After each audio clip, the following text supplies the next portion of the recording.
All right. Yes. Rocking and rolling and whatnot. Good morning, everybody. It's Tuesday, and we are here, ladies and gentlemen.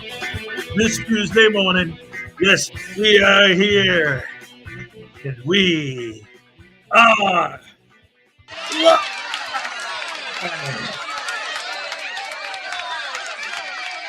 All right. That's right, ladies and gentlemen. Not only are we here, not only are we live, but yes, ladies and gentlemen, today, this morning, we are joined David Letterman. What the Jason Gutterman. We're joined here live in the middle of the dang nabbit, Jason Gutterman. We're joined here live this beautiful, fantastic, amazing Tuesday morning with the most beautiful, gorgeous, fantastic, amazing, unbelievable woman in the world. Ladies and gentlemen, my favorite lady, the one, the only Ray Ray is here. What's up, Ray? David Letterman? I don't know, man.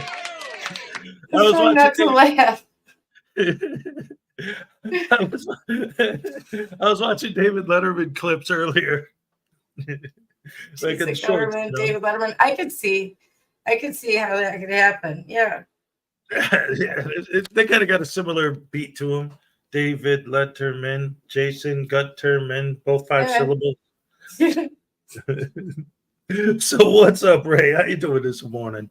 I'm all right. I don't know. I found myself awake, so I thought I would join and say Awesome. hey to everybody. So, What's going on? yes. All right. Well, let's see. Who was first today, Ray? It was First. Cliff Hickson. Yeah, but I don't know. He bailed. He went back to bed. So I'm counting. I think Greg is first. Greg Jonick. Yeah. He All went right. to bed. So I'm gonna say Greg. Because Greg said he had the first like.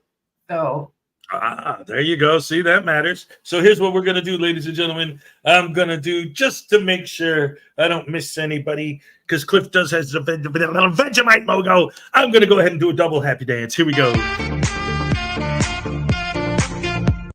All right.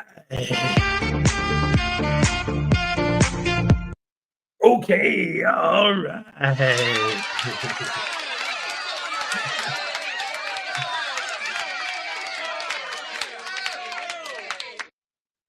All right, ladies and gentlemen, Jason D showed up after that, beaten by the Aussies again. Oh no! All right, what are you talking about? Cricket? Let's see. Greg Jonick, Stefan St. German, you failed again, Greg. So sad. Okay, yeah, because they lost. All right. I don't know, man. I figure anytime they talk about sports and I have no idea what they're talking about, it's either soccer or cricket. Greg Jonak, Stefan. Oh, and of course, the amazing, gorgeous, fantastic Ray is here. All right. Yes. It's so much. I didn't realize until I moved up here. Dagnabbit, I don't know why my glasses keep fogging up on me. I didn't realize until I'm like, because when I first started doing it, when you transition into something slowly over time, you don't realize the full impact of it until it's gone all of a sudden. How much easier and quicker and just smooth and snappier it was when I have my machine. Because like if I want a round of applause, I got this hand. Like normally when I did my show, when I did it in Florida, this hand would be on the buttons. And like I talked, but when I put my hand back down, it would be on the buttons again. So, and I told you guys before, I had I put like stickers like made out of like Velcro, right? Because you could feel the Velcro on the buttons so that I could know which buttons I'm pressing without even looking. So if I wanted a round of applause, I'd be talking and then I'd feel for the applause button and I'd just hit it. But now, if I want a round of applause, I have to go here. Then I have to scroll through here and find it. And then I have to click it. And it doesn't sound like so much, but compared to just, hey, round of applause, boom, and there it is. Like, oh, boy. Anyway, it's live. What are you going to do? Plus the chance of hitting the wrong thing. And then you get like boos or crickets, Right, exactly. With the person feels bad and you're like, oh my God, sorry. Yeah. Yeah. Exactly. Yeah, see, she knows. Oh my goodness gracious me. Anyway, who else was here? Terry Barnes. Good morning. God bless you all. God bless you, sir. Absolutely great to see you. Kings 2000 is here. H. He's in the hizzy with the H. Jaime Palmetto Bay is here. There's no need to fear. Jaime Palmetto Bay, Hezokuai and Ray is here. That's right. Good morning, Your Honor. Jaime Palmetto Bay appearing on behalf of YouTube. Sue Juris in proper persona. Good morning, all from Kings 2000. Greg Jonick, Jaime, Terry Barnes, Ray, Stefan, who else? Ladies and gentlemen, Zerzu is once again here. Good morning, everyone, and good night. Thought I'd come in and say hi. Well, hello. Always great to see you, Zerzu. Absolutely. The darn caps was on. Oh, that's all right. We still love you. Whether the earth is flat or round or square or octagonal, we still love you. David E. Persons is here. That's right. Gunnar Jasonman. Now you're talking. Florida Jim in the house. Good morning from Florida Rashers Breakfast Club. That's what I'm talking about. Paul Cohen, yo, my peeps. Jersey Fool is here, ladies and gentlemen. Doc Leno's here. Hey, Doc, I got your email. I'll send you a link in a little while. Like maybe after the first segment of the show, we'll have you come up later and hang out for a while, because Tuesday, remember, is a day where we just hang out and talk. So I want to do some catching up with Ray, and then we'll go from there. Let's see. What do we got? Jaime Palmetto Bay. Mr. Thomas is here. Good morning, Hez, and happy Tuesday. Happy Tuesday to you, Mr. Thomas. Good to see you. Yes. Sandy G61. Good gracious. Good morning, y'all. Goodness gracious. Good morning, y'all. Terry Barnes, Doc Leno, Jersey Fools, Zurzu, Florida Jim, Jaime. Hey, wait a minute. Mark Baggett's here. What's up, Mark? Great to see you. All right. Brian Showman. Woohoo. Great to see you too.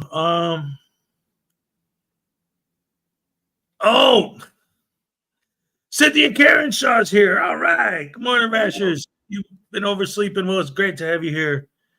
Me too. What's that? What were you going to say, huh? I said me too. Oh, yes. You've been oversleeping too. But that's fine. You know, it's all good. You have a wrench, Jim. You have a wrench? Look at your name right there on the screen. There's a wrench next to it. I see your wrench. Yeah. I don't know. Maybe you need new glasses. Yeah, there's no way you would lose your wrench. Yeah, for real though. Anyway. Hello, everybody. Welcome to the show. In case you guys haven't noticed, especially when I do my greetings, it may seem very conspicuous, but it's all good, because right now, as we speak, Highway Star and Little Chihuahua aren't here. Why aren't they here? Because good things are happening in their lives. He's retiring. They're moving. They're going to live their best life. They'll be back soon enough. We love them so much, and good luck on their endeavors and the new home and all that. And they'll be back sooner than later. Then later. We miss them, but it's for good reasons. So for once, it's not bad news, right? Yeah. Exactly. Hey.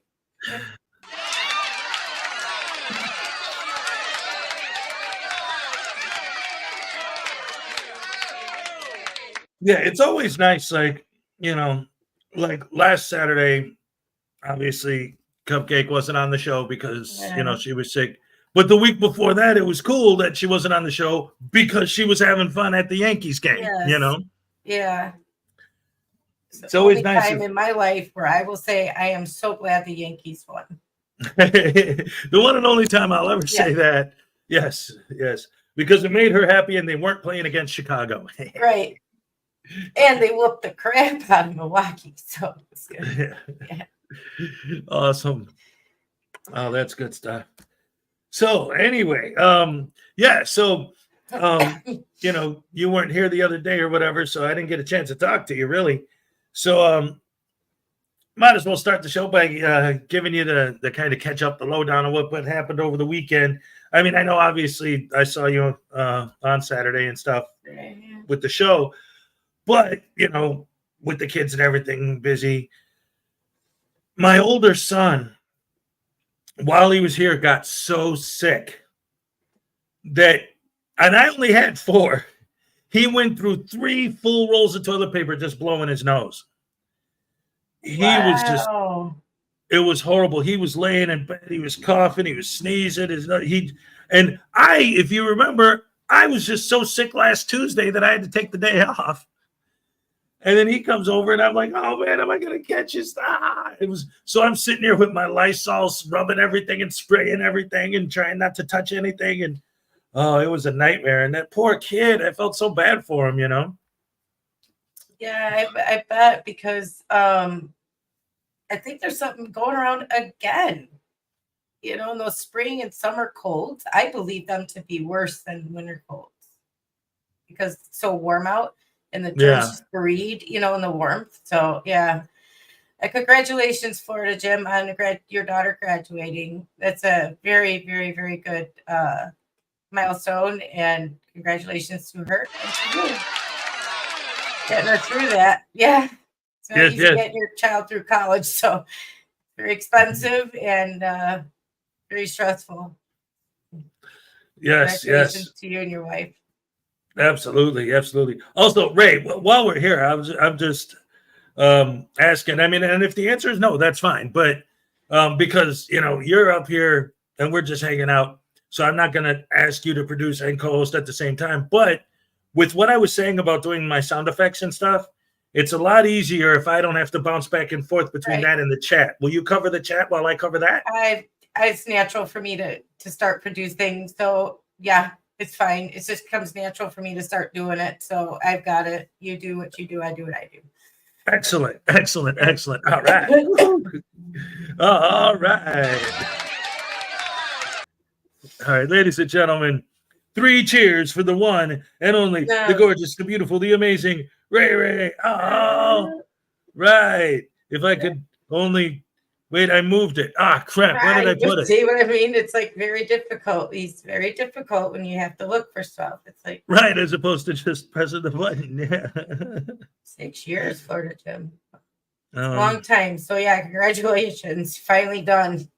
Yes. Unless you have other kids that you're going to be putting through. I don't know, but it's hard. College is, people think like high school is hard or middle school. Nope. College is. Yes. I found it.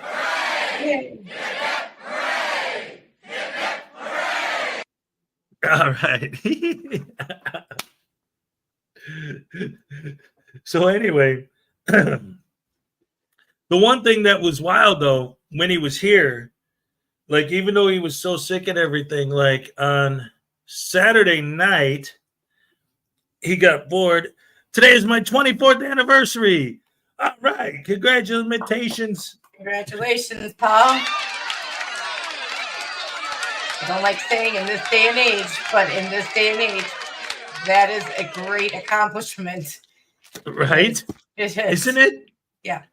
Like when I was a kid, like everybody was married for like 50 years or whatever. Right. Now it's like, that's so insane. Very quick to go to the paper, and as soon as they have a fight, they're like, that's it. Yep. So okay, he was so sick. Oh yeah, right. How sick was he? No, I'm just kidding. It's not funny. He was so sick that he used 3 whole rolls of toilet paper to blow his nose. Yeah, it's not funny. I'm sorry. No. Yeah, he wasn't like deathly ill, just like the really bad cold or minor flu. But the point is, because I just got better, and then I'm like, oh great, is this going to hit me this week? But Saturday night, he was starting to feel a little better, and he was bored. So he decided for fun, this is the kind of personality he has. Like, and I kind of mentioned this a little bit yesterday, but again, you weren't here yesterday. He's a little bit OCD, but in a way where it's not like, dude, like there's something wrong. It's more in it kind of like, Dad, I see some dirt over there. Do you mind if I go clean it? Yeah, go ahead, please clean. I'm not going to yell at you for wanting to be clean. So he got bored and he decided to sort my comic books. Okay. He literally pulled every comic book I have in the house out, laid them all out on the floor in order by, this is Batman, this is Spider-Man, this is Fantastic Four, this is Captain America, and then put them in order by number, and he sorted them and then cataloged them and put them all into boxes, and then took a Sharpie and marked which boxes are which comics. And it's like, wow, now he's got me all organized as far as my comic books go. Round of applause for him for doing all that. Yeah. Yeah, seriously, it was amazing. For Hezo son number 1. Yes, yeah. And one of the coolest things, like it's good and bad, because by doing that, it made me realize when I had that flood that destroyed a lot of my comics, it kind of gave me a better perspective of which ones are gone, which was kind of depressing. I bet. Ugh. But at the same time, we also found a couple gems. Oh, see? Yeah. So that's the OCD sometimes. Yes. Can you send your son my way? Yeah, right. Here, we're gonna take you to Oregon. You're gonna clean. You're gonna clean Ray's house. I'm clean. That's not the I don't know. problem. I have a thing with germs. I have to, my immune system and all that. But when it comes to organizing, I'm the pits. For some reason, I just can't. I don't know. I don't have a good eye for it. You know what I mean? Yeah. I'm just don't open my I know. closet because something might fall out on you. It's also I'm saying, Right. Yeah. So I Oh would my love to have your goodness. son over and whatever he wants, I'll give him to organize my house. So great. Right on. Yeah, that'd be cool. Why not? See, this is another reason why I hate not having my listen, Doc. yeah. It's like Oh. the shoemaker whose children don't have shoes, or the roofer whose roof is leaking. Just because I can, put books on a shelf because in order doesn't mean my house doesn't have the Dewey Decimal System in it. All right. I was just gonna say the Dewey Decimal System. Yes. Libraries, the books have the nice little numbers on them that help you know where they go. I don't have that here. It's not like there's numbers on my stuff that tell me this goes here, this goes here, this goes here. So not all of us are completely like organized people, Right. Well, that was one of my big things. Like when I was in Florida, like my mom and I used to argue all the time when I was staying with her and helping her out because, and I think you remember when I would come up here to visit the boys, I'd go back to Florida and I wouldn't be able to find anything because my mom would be like, no, I fixed it. You just had a big mess everywhere. And I'm like, no, it's organized. I knew where everything was. Yeah. Right. You can point to exactly where everything was and what she considered a mess, but it's your organized mess. Do you know what I mean? That's what organized chaos. Organized chaos because you knew where everything was. Yep. Somebody else comes along and goes, you're doing it wrong. No, I'm doing it my way. Right. I'm not doing it wrong. I'm doing it my way. You do things your way. I'll do things mine. If it's your stuff, you organize it how you want.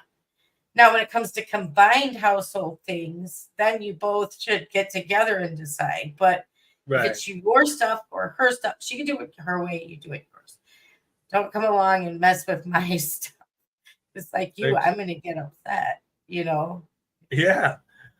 And it took me a couple days of being on the air to get all my stuff back to where it was supposed to be. Okay. Because I would like I was saying earlier with my sound effects, right? Like right now, if I wanted to do voodoo, I would have my hand on the button, press the voice modulator, and then I do voodoo's voice. If I wanted the baby to come say hi to you because he loves you so much, right? Then I would just hit the button, and I even had the kiss sound effect for that, But that's the other thing. If I wanted to grab voodoo, I would take this hand, I would go like this, I wouldn't even have to look, and my hand would land on him. Yeah. But she'd come in the room and she'd be like, look at all this stuff just laying there. It's like, he's right there. And if I need the other one, he's right there. And if I need my hat, it's right there.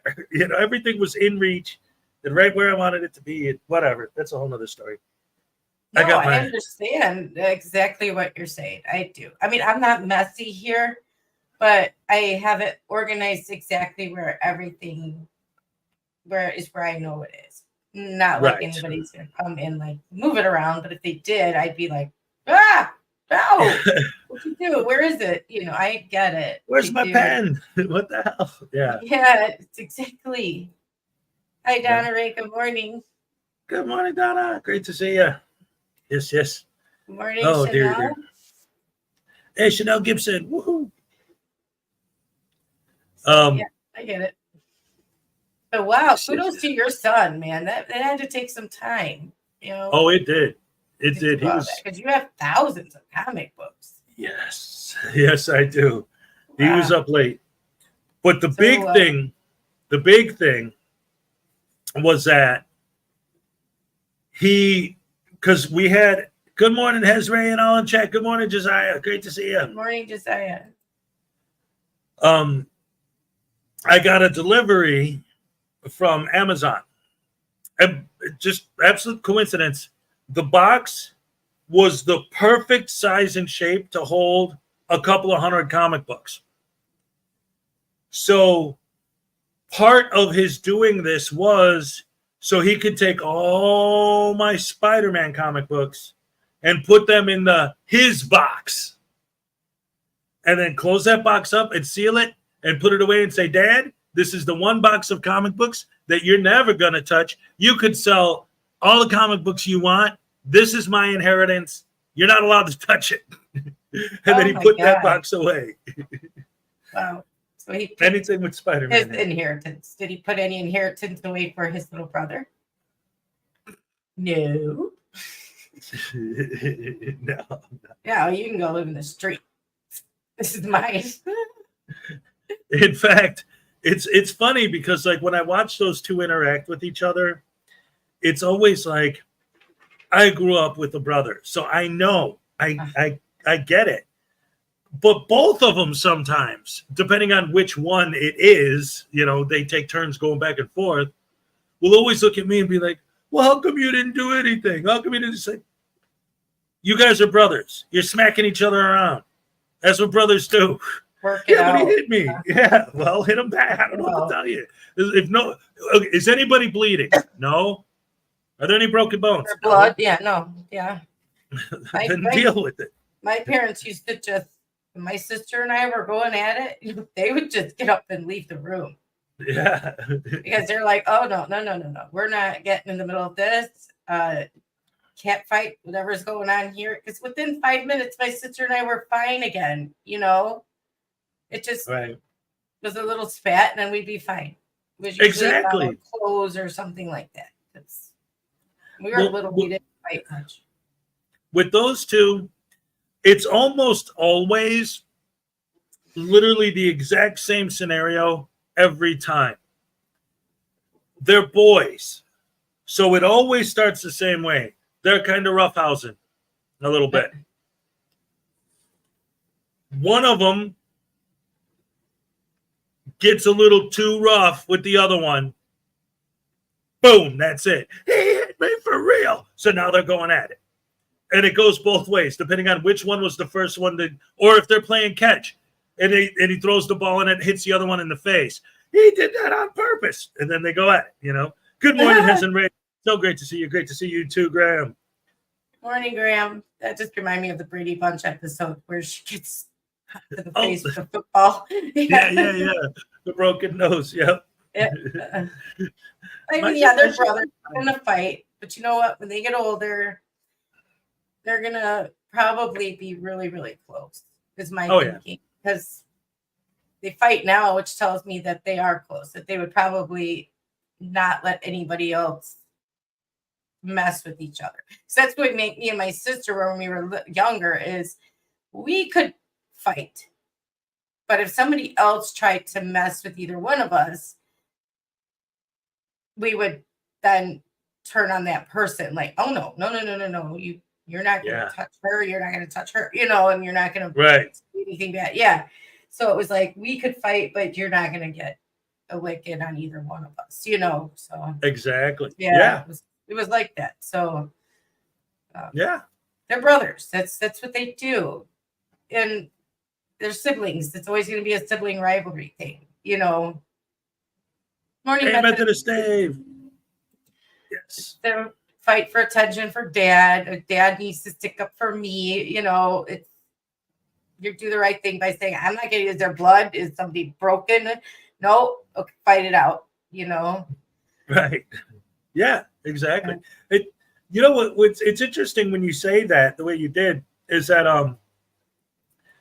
it actually I actually kind of like this a lot. But because it does show, like with siblings, there's that connection. Their siblings is more important, like their family, Right. And that whole like family feeling is such a secure type of connection with another person. And I will admit, I'll say that I've actually gotten that several times from you. Like, you and I have had our arguments, but some of the reactions I've seen you had when other people have attacked me, like in chat or in emails, are like, like, oh, hey, Hez, you could be pissed at me. And then, whoa, wait a minute. Don't you mess with my Hez now. You know what I mean? Oh, yeah. No, I'm never going to let anybody mess with, no. Nope. Right? Like you said, we can have our arguments and our spats and stuff. It's usually over within a matter of minutes, but right. I'm not going to let anybody ever say anything bad about you. I get so mad. I see red. Yeah. If I care about you, I love you, whatever, I'm going to fight to the death for you. You know what I mean? Like, because, no. That's good. Right. That's beautiful. Yeah. Exactly. But yeah, and that's it. Like, but at one point though, I did get mad at my older son because the baby was crying. Well, he's 9, but you guys met him on Saturday, and he's been up here a few times. Yeah, because he's the youngest out of the kids. Yeah, something happened. It wasn't anything major or whatever, but he did get hurt. Like whatever, some small little. I don't even remember what it was, but I remember it was something hit him in the face. I think maybe they were playing catch, and he got hit with the ball or something. But he was crying, and he had legitimate reason to cry because I could see that would hurt. So his brother pantsed him. So I'm like, so he's upset, he's crying, and you're going to humiliate him? It's like, well, we're not out in public. It's just you and me. I'm like, yeah, but still. Like, no, dude, you don't have to put another layer of embarrassment on top of everything else he's going through right now. And then he thought about it, and he apologized, and it's all good. But I couldn't believe he did that. I thought, because when he first walked up to him, I was encouraging it. Because I thought he was going up to him to give him a hug. He was going up to him. So I'm like, yeah, do it. So he goes up to him and pulls his pants down. And, well, you said do it. No, I thought you were going to comfort him, not to humiliate him.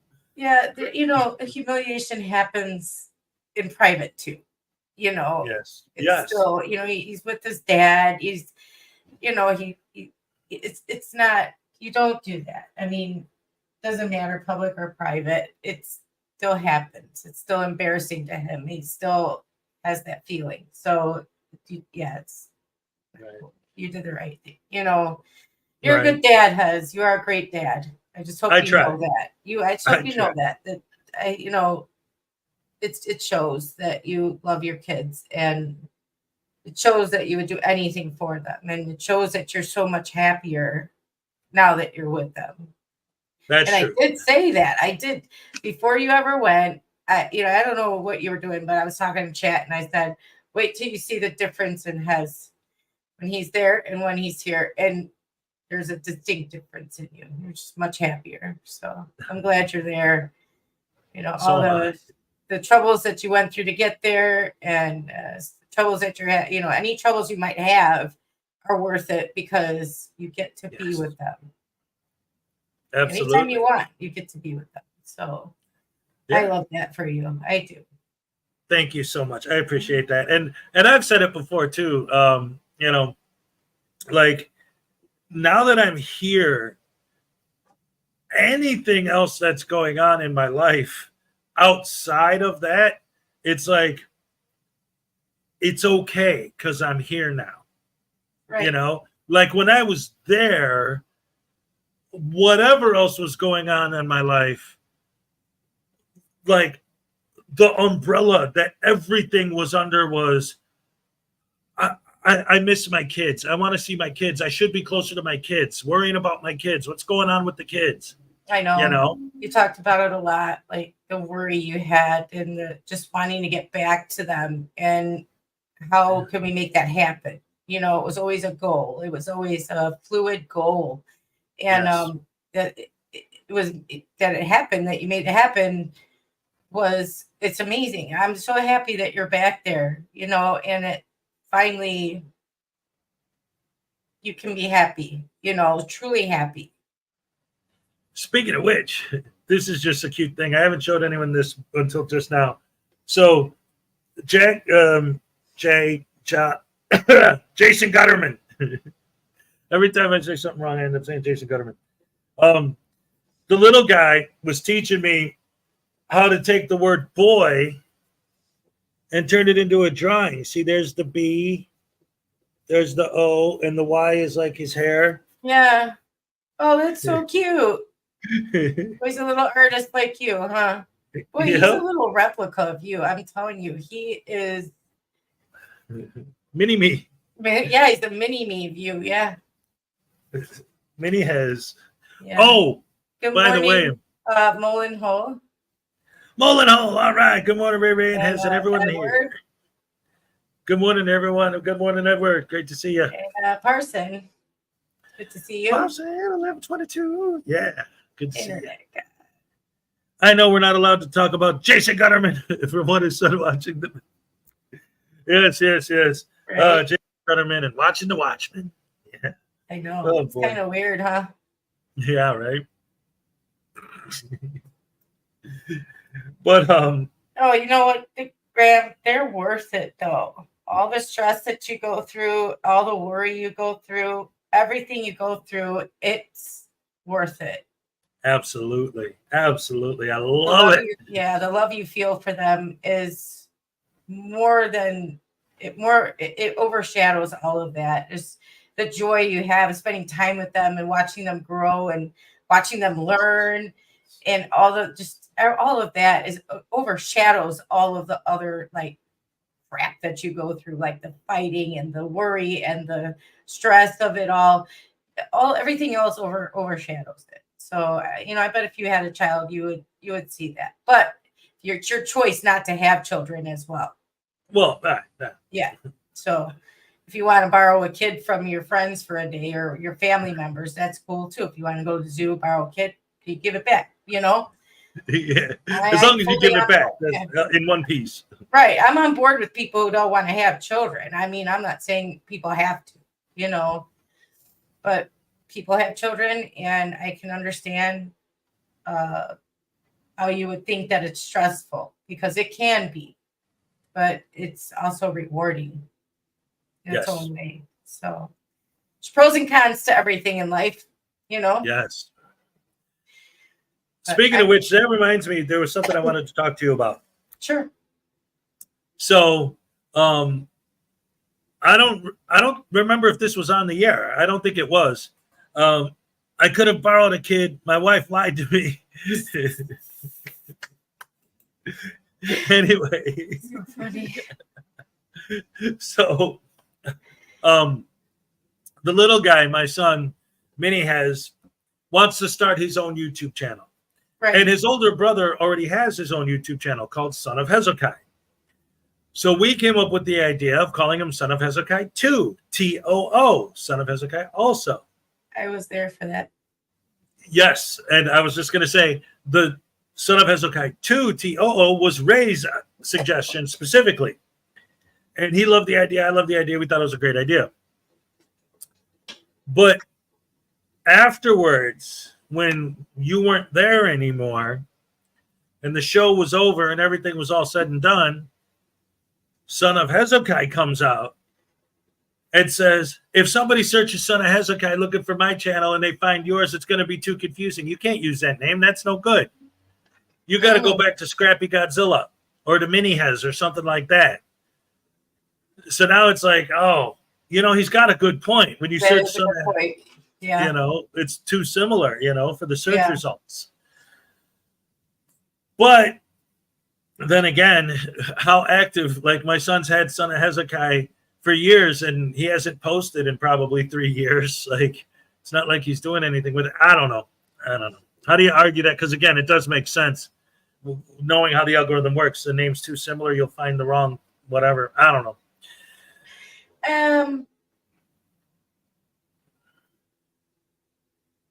Yeah, well, I like Scrappy Godzilla. I think that's cute, Yes. But as he gets older, he's probably going to not find it so cute. You know what I mean? So then, right. I was thinking he would just want a name that he can keep for a while, even into the teenage years and everything, where he's going to be finicky about it and stuff like that. So, I mean, he'll get it. He's very creative. And so. Right. And you can always change the name. Sure. As, by that will. But it was fun. We sat down and we came up with his branding. Like we actually sat down together, me and the little guy, and designed his branding. Okay. And his Can font. we see it, or is it secret? No, it's not a secret. Let me see if I can get it up here. I'll pull up. Yeah, I should be able to do that. Let me just go ahead and upload one of these images here. Huh? The sons of Hezokuai. He said, have them come by. If the other son has not used his channel in a while, maybe let them combine and call it the sons of Hezokuai. That is actually pretty clever. Yeah. The Hezo family. Do-do-do-do. Hezokuai. I mean, yeah, if your older son has not used it in a very long time, maybe he can like let the baby use it, and then they can call it the sons of Hezokuai. Yeah. I like that idea. That's like I really like that idea. Yeah. Did you stay at a Holiday Inn Express last night? No. It is monstrous. That explains it.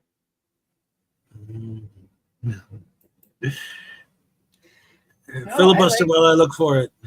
Okay, that's fine. No, I like that idea. If the name is perfect, let's see what the older son thinks about it, because he's probably very proprietary. Like, nope, it's mine. I don't care if I've not used it in 10 years. Hi, Star. Good morning. We were talking about you guys this morning. Highway Stars here. All right. Yeah, yes. It's not in a bad way. We were saying that you guys weren't here because, I like that, because you guys were on your way in adventure to your new home, new life of retirement and all that stuff. So, but it's good to see you. Is Mrs. here? Is the little Chihuahua here? I still call her that. I can't help it. I can't get used to the new name. I said her name wrong like 22 times yesterday while reading the chat. But anyway, so that's the font he chose, and specifically the white, purple, and orange as the color combination. I really like that. Scrappy Godzilla. She goes with that. I like that. Somebody else said House of Hezokuai because you have other children. There you go. Yeah, like House of Frankenstein, House of Hezokuai. Yeah. Yeah. You slept in a little. Well, that's good. You can do that because why?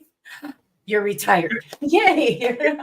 Yes, exactamundo. Yeah. I mean, I don't know if you're on any kind of tired, man. Sleep a little.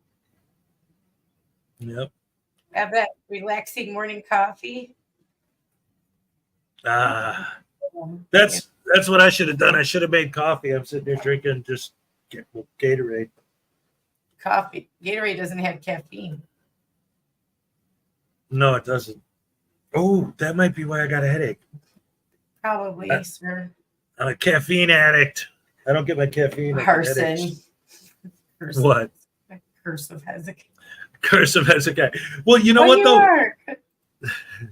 I'm here. Hey, there she is. Yeah, my tiny chihuahua. Okay, I'm gonna have to try and get that into my brain to instead of little chihuahua, call her that. Little chi. I have to remember. Well, I was explaining yesterday. I was explaining to them yesterday that especially because of my eye goggles and the fact that they're not prescription glasses and I need them. Right. They're just reading glasses, especially on this computer because it's just my laptop. It's so much smaller than my actual computer. Yeah. It's hard for me to read. So I got so used to I'm just glancing at the avatar. I see tiny, immediately my brain thinks little chihuahua. So that's what I start to say. And then she changed her name, you know, and so then I have to read it. My tiny, you know what I mean? Yeah. I'm only on my laptop too. I'm down the monitor. It's at my sister's, and it's difficult to run, produce on one screen. Yeah. I'm like, because I'm flipping tabs and trying to pay attention. I'm flipping tabs and doing all this stuff. And I'm like, this is almost impossible. Yeah, it's so weird. Like you don't think about, like I was saying earlier, like when you slowly upgrade a little bit here, a little bit there, a little bit there, you don't realize how much you integrate all the different stuff until you don't have it all of a sudden. Right. And like when I was, before I moved up here, this computer right here was the one I had over there that was playing the YouTube feed. And then my computer was the one I was broadcasting from. You know, so if I needed to do something like in the chat or like with setting up the polls, like when we did our Thursday show or whatever and stuff like that, I would do that on this computer, which was over here, while the actual show with StreamYard was on the main computer right in front of my face. Oh, I can't wait to get all my equipment back. Oh boy, when I finally get my next trip to Florida and we get everything situated the way it's supposed to be and get back to the former glory, but also to be back here at the same time. Oh yeah, we're gonna have some banger episodes when that happens. That's for sure. All I want's my second monitor. I'm not trying to be spoiled, but it's very hard to do this. Yeah. On one little laptop, you know, right. Flipping tabs and stuff is, you know, I'm not trying to be spoiled or anything. I'm not. It's just, but I have no. I'll tell you a story. It's a similar type of thing. It's exactly the same kind of thing, really, just not computers. When I first learned how to play guitar when I was a kid, I learned on a really cheap, really crappy guitar. And hey, Carrie T, good morning. What's up? Good morning, sweetie. Yeah.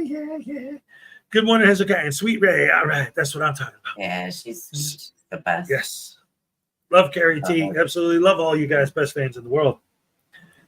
So when I first learned how to play guitar, I learned how to play on a really crappy guitar, which turned out in a way to be great. Because when I finally got a real guitar, it was so easy to play, so smooth and so nice. And it's just like, oh yeah, I could turn that sucker up, you know? But now I go back to play that old crappy guitar, and it's like, what the hell is this piece of shit? Yeah. Like firewood. I don't want to touch this damn thing, you know? Yeah. And it's not because I'm so spoiled or whatever. It's just, it really is. It's like, it's a lot more to it.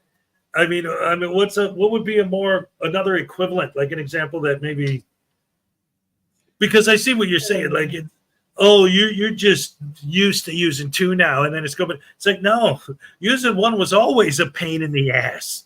Yeah.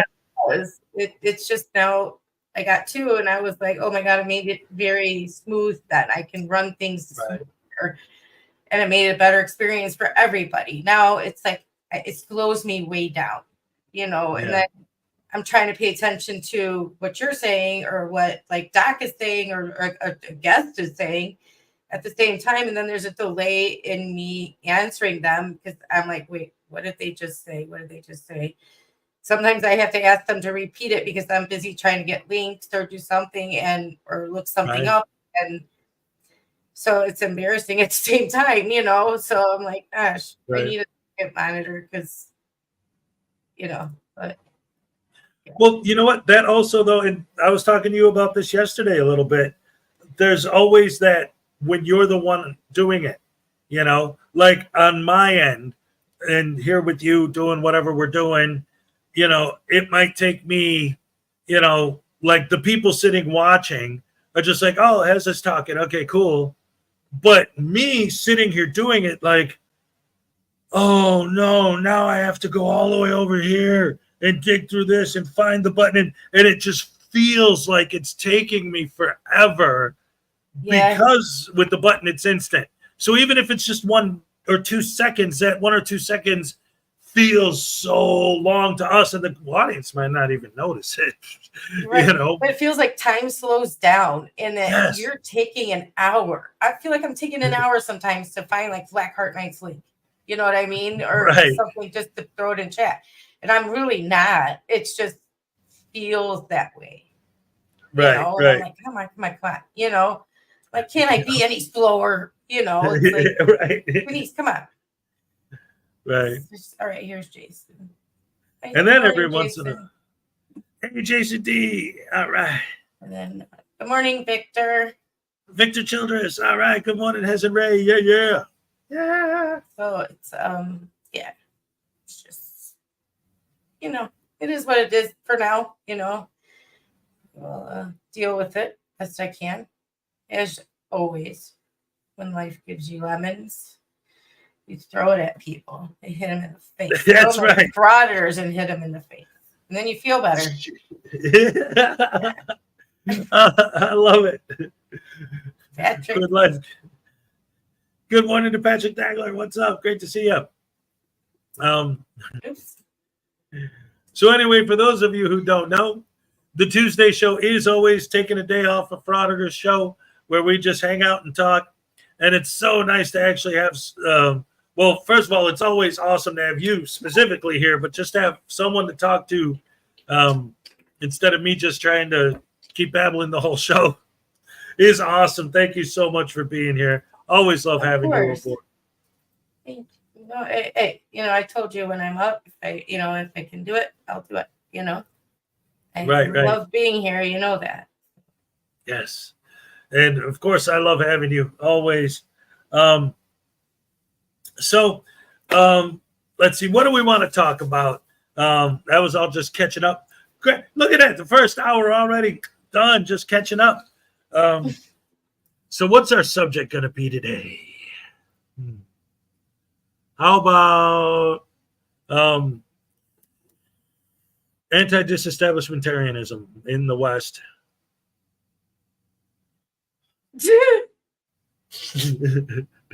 Or the political ramifications of the social whatever. I'm sorry. I was actually thinking about but I know it would be so boring. But I oh no. We got trouble, ladies and gentlemen. See, I didn't even see. This is why Ray and I are awesome, because I didn't even tell her. She knew. Uncle Artie's Bar Girl of Stupidity. Ray rules. Hezokuai rules. Topic of the day. That's right, ladies and gentlemen. I could talk about how awesome Ray is all day, and I could talk about how much I drool, especially sometimes when I'm hungry. I don't know. No, let's not talk about that. Yeah, right. I do not rule. I don't, man. Because if I did, I could make lots of things happen that I'm not, kind of failing at right now in my personal life. So, yeah, it's not. No, I don't rule. But Ray, none of that stuff's your fault. And you know it. You look at private chat. Oh, that, yeah. We'll get into that in a minute. Right. If you want to now, that's fine. Yeah. Right. But yes. Uncle Artie, be nice and leave the booze alone. Yeah, quit watering it down with yak pee. That's what the booze in Uncle Artie's Bar and Grill of Stupidity is made out of. Dagnabbit. He started using it because he thought that me and Cripple Cat wouldn't know the difference, but we did.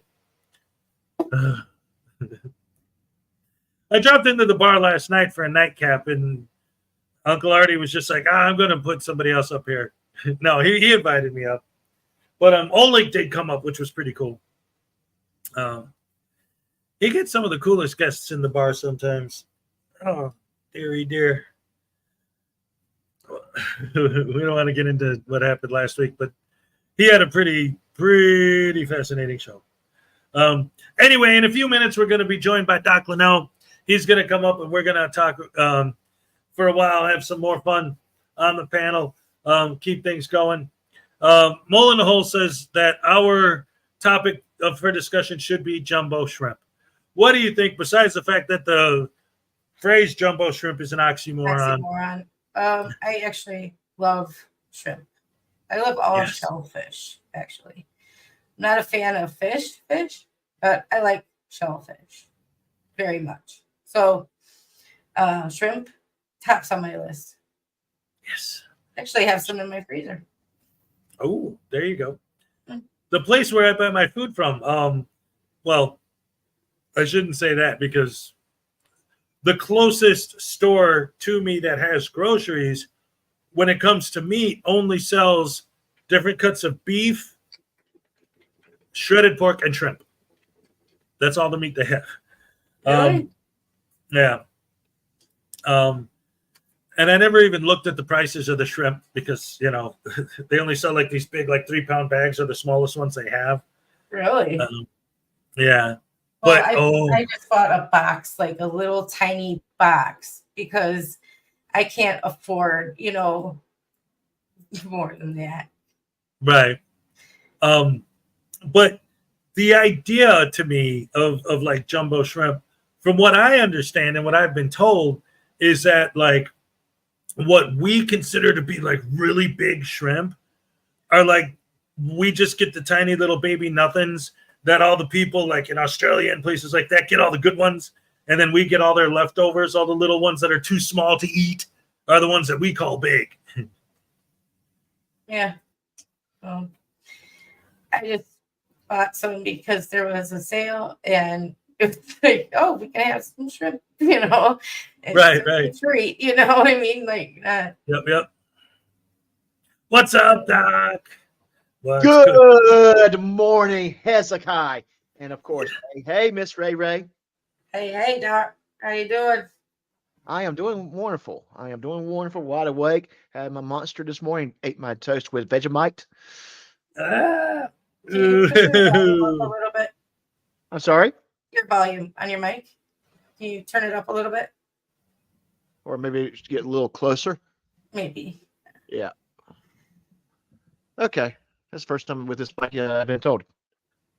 Make it louder. There you go. All right. Good deal. Good deal. All right. I love shrimpies, but they have to be wearing clothing for me to eat them.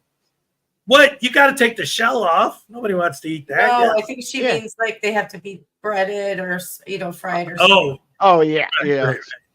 I like shrimp myself, and I like it all kinds of way. I like it when it's fried. I like it when it's broiled. I like it when it's grilled. I like it when it's a salad. Never mind. Shrimp sandwich, shrimp kebab, shrimp. He's all right, Bubba Gump. Yeah, no.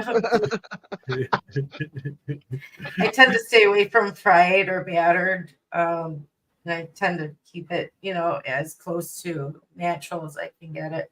So I usually just grill it a little bit and then, Well, one of the things that I like food is something like when it comes to preparing food is something that's never bothered me.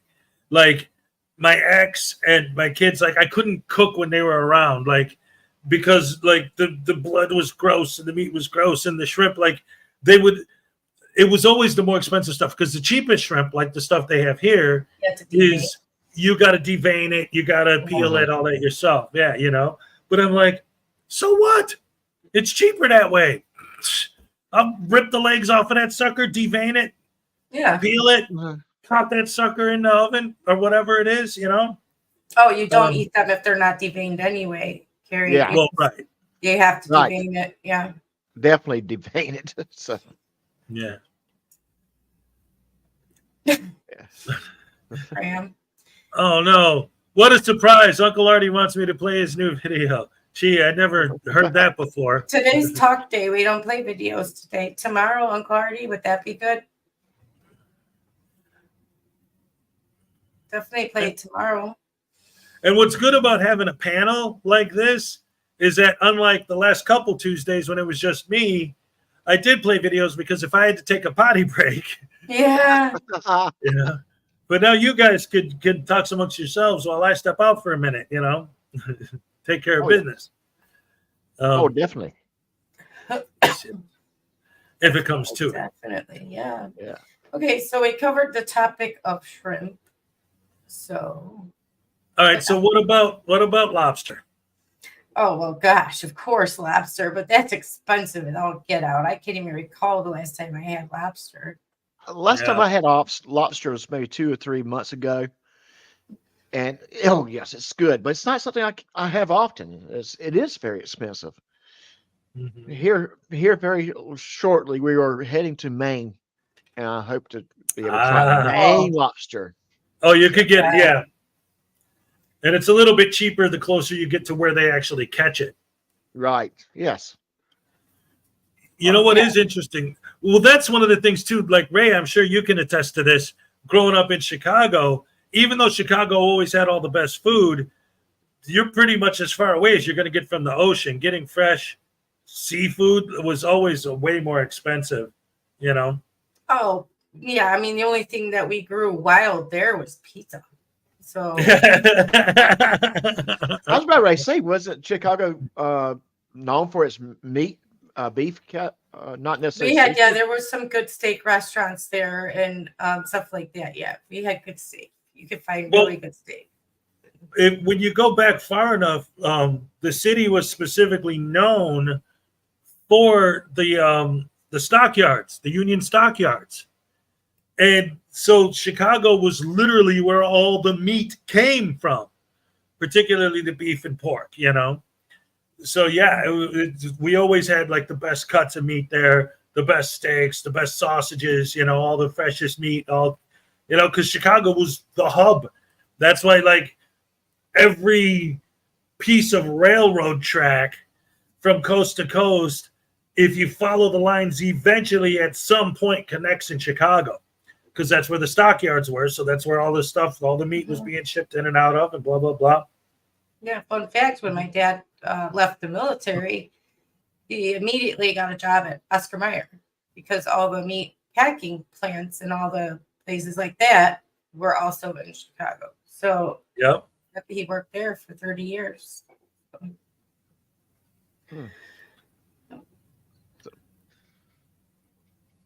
Were you going to say something, Doc? Oh no, I'm just acknowledging. Interesting thing about lobster. Not too long ago, I guess in the old days, lobster was considered like garbage food. Like that was what you would feed the prisoners. Or like you would just wanted to throw them some slop, you'd give them Send me to lobster. jail. God. Right? But yeah, back then, I mean, I guess because lobster are bottom feeders, they were looked down upon. Like that's poor people food. That's what we feed the prisoner. Like they're just lobster. Yeah, ew, you know. Oh, Carrie, you don't know what you're missing, I'm sweetheart. serious. Oh, Yes, yes. Lobster is so good. with some garlic butter. Oh, Uh-huh. Oh, you gotta dip. You gotta get the tail, and you gotta dip it in butter. Got to. Oh yeah. yes, definitely. Oh But- man, it is delicious. Yes, it is. Now, But, what about like scallops and things like that? You guys like scallops, oysters? I've never been a big fan of scallops, but I do love oysters, especially raw oysters with No, I don't. raw oysters with a little some horseradish and hot sauce.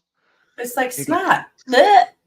No, that's good. Snot. And I'm going to tell you, the best oysters I've ever had was in Seattle. Goodbye. Oh. Oh, just kidding. I thought he fell out. Okay. But I like them. I like them grilled. I like them steamed. I can't eat them fried though. I never liked oysters fried. But you like raw oysters? Yes. Put on saltines. It's The good. texture, it's like snot. Ew. That's why you put them on saltines. No. No. Oh God, just the Raw thought of it. oysters. You're is gonna good. make me shut up. Yeah, really That's stop. horrible. It's Yuck. Gaggerific, man. That's gross. No, like I could take steamed and baked or whatever, but my whole thing is just the stuffed clams. You know, you take the meat out, you cook it, you mix it with a bunch of other stuff, and then put it back in the shell and eat it like that. That I can handle. I love the stuffed mushrooms when they do the Stuffed mushrooms are so when they mix all the seafood in there and it's like, oh my gosh. good. Those are delicious. Yeah. Yes. Yeah. But that just stop with that. The raw oysters. Oyster. Yeah. I know that's a thing, but you. Yeah. It's definitely a Florida thing. I will say that. My fish Yeah. has to be cooked. I am not Yes. a sushi fan. I am not a sushi fan at all. Hey, I do enjoy some tuna sushi. No, I'm still like, Cooked, yeah, right? Cooked. cook No, my food. no. Tuna is best if you go and cook it, sear it real quick, but rare in the middle. No, I just can't. I mean, I just can't. I'm sorry. I get too scared of like food poisoning and things of that nature that I know that it's probably safe and blah blah blah. But I get too scared of it because I had food poisoning and they landed me in the hospital for 14 days. That's how bad it was. So I don't trust raw food. I don't deliberately raw food. No. It's got to be cooked, man. It doesn't necessarily have to be overcooked. You know what the easiest thing to overcook, going back full circle, is shrimp. Yeah, A lot of people. Yes. Oh yes, shrimp. because people don't know when Oh, it's it dries done. out so quickly. Yeah, Yeah. they just don't know Takes- when it's done. That long to cook shrimp. And people leave it way too long. Because That's why I you like can tell. grilling it. I like grilling it because you just grill, like you just literally like one side, and then you pull it off. It's just literally heating it up. You know what I Yep. mean? It's all it is. And you don't have to leave it on for like very long at all, you know. Mhm. Well, I like mine steamed with some Old Bay seasoning or some sort of Oh, spicy baby. season. Oh, Yeah. Dip it in butter. Yeah. I got my Old Bay right there in the cabinet. yeah. Old Bay, Mrs. Dash, and salt and pepper. Mhm. Oh yes. That's all you need. Yeah, it doesn't Really, need much. like No. some kind of seasoned salt, seasonal or whatever, and obey and salt and pepper. Yep. I mean, like if you need something specific for a recipe, sure, go and get it, but I Right. wouldn't go get it till you actually need, you know. Yep. But we have everything in ours because Joe's he likes to cook, so he's got everything in there. Everything. He bakes and he cooks, so Nice. it's everything. Right on. Right on. Right on. All right. That's right, ladies and gentlemen. We're here. We're having a good time. We're hanging out. We're talking. We're talking food, dude. We always end up talking about food. Why we always end up talking about food? I don't know. Well, I think it's something Because that I everyone never watch any movies. right. Never watch any movies. Yeah, that's all right. I mean, most modern cinema isn't much to talk about I anyway. know they're doing movies or like I'm gonna tell you, Remakes, Horrid. sequels. since they're just- COVID, I just hadn't even gone to the movie theater that much. yeah. There's not a. If I just rather just stay home and watch it on when it hits Apple rental. Yeah, I've been watching Discovery Plus a lot with I like watching it's on the tip of my this is me I had it in my head and now it won't translate, it won't come out my memory. You watch on-demand shows, Apple TV. Discovery. I've been watching Discovery Plus, and I like watching the archaeologist. What's his name? Josh. Indiana Josh, Jones. Yeah, the guy who goes. He's an archaeologist. Right. Goes off doing things. I think his name is Josh. Anyway, so I've been catching up on that because I haven't watched it in a while. So when I'm going to bed at night, I kind of turn that on and watch an episode, and I'm get sleepy and stuff. So. Right on. That's all I've been doing. I don't really watch TV. We got rid of TV on our cable because none of us watched it. We're like, do you watch it? No. Do you watch it? No. It's like, okay, then why are we paying like almost $200 a month for TV that we're not watching? Right. We got rid of it. Just went down. They have like the high-speed internet, and we're paying $60 a month now. Yeah, and then you can watch whatever you want on demand anyway when you have internet. Right. Right. We just stream like we already have Amazon Prime because for Amazon, you get it with your membership to Amazon. So, and then we have Netflix, and then I have Discovery Plus. And Roku So, channel's free, and right. Uh-huh. there's a Right. Yes, bunch you of can free get ones. local channels on your Roku. So it's It's to me, 60 it's bucks a month plus whatever the streaming costs you. So yeah. less than 200. Mm. And I feel the same way. We've eliminated cable from our house because we do nothing but watching streaming services. And we probably have a couple more than you do, Miss Ray, but it's one of those. I'd rather have it that way because I can watch what I want when I want, not when the networks tell me you're watching it now. Right. And you can So choose whether you want to pay for the one that has commercials or not. exactly, yes. So I choose one that doesn't because I'm paying for the. Why should I watch commercials when I'm paying for this? It's like I never understood Right. about cable either. I'm paying for this. Why do I gotta watch a commercial? Commercial. When cable I'm started paying showing for it. commercials, I got so mad. Because if you remember when we were kids, there was no. That's There were why no you had cable. commercials There on were no cable, commercials. yeah. It didn't exist. That's why people were so excited about it, and they used to advertise that. Look, no commercials, not like network TV where it's commercial, Yeah. And then when they started showing it, people were so pissed because you're The paying thing- for commercials now. The thing that broke me was when they started playing commercials on PBS. What? They don't play them started- during the shows, but they do play commercials now. In between the shows, yeah. Yeah. Really? Okay, I did not know that. Yep. That really, I don't like that at all. Yeah, when I was That's very, very interesting. yeah, I did not, yeah. I was babysitting for someone, and they were watching when Sesame Street was still free to watch, Yes. on Channel 11 in Chicago has, and then Yeah. it went off, and before Reading Rainbow or something came on, there's commercials in between, and I'm like, what is going on here? This is a free. Oh my god! Yeah. This is PBS. There's not supposed to be any commercials on here. Yeah. Mhm.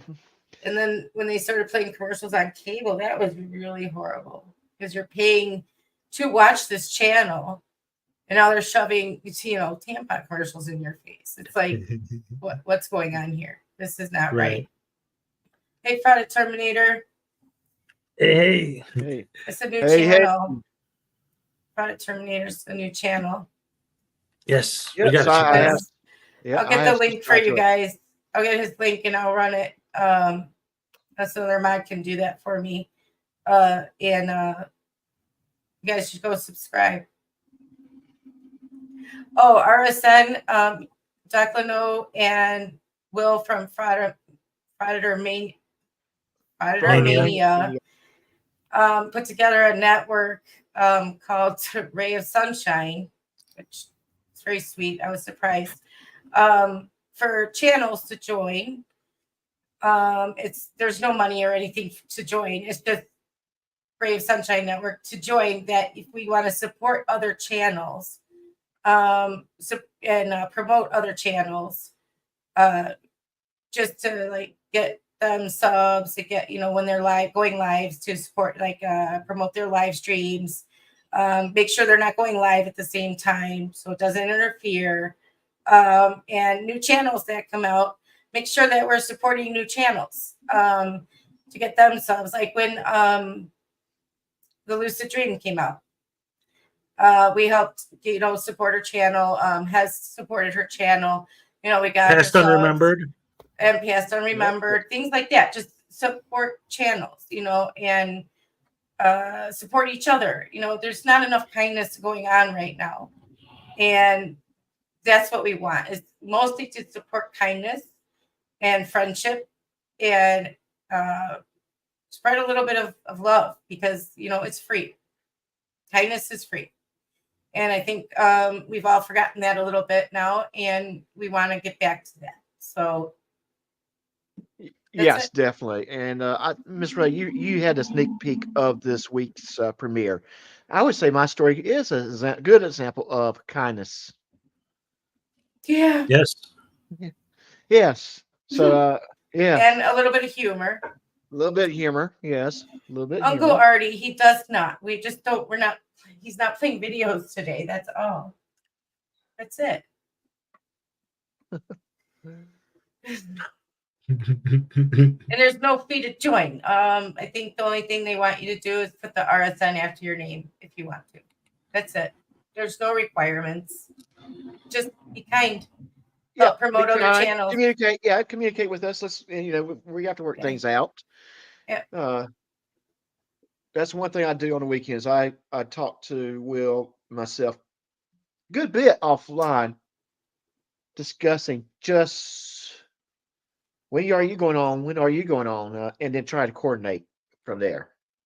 And with other channels, things like that. Yes, That we know yes, go live over the weekend. That what time are you going live? What time? So nobody interferes. Nobody takes away viewers. Nobody. It's just trying to be kind and nice to each other. exactly. And the reality behind it is for those of you who don't actually know what's going on, the whole thing is really all about trying to work with Cripple Cat to steal the bar from Uncle Artie. That's the real behind this. Oh, It oops. is, but your husband wasn't supposed to say that. I mean, it's a secret, and he let it out. But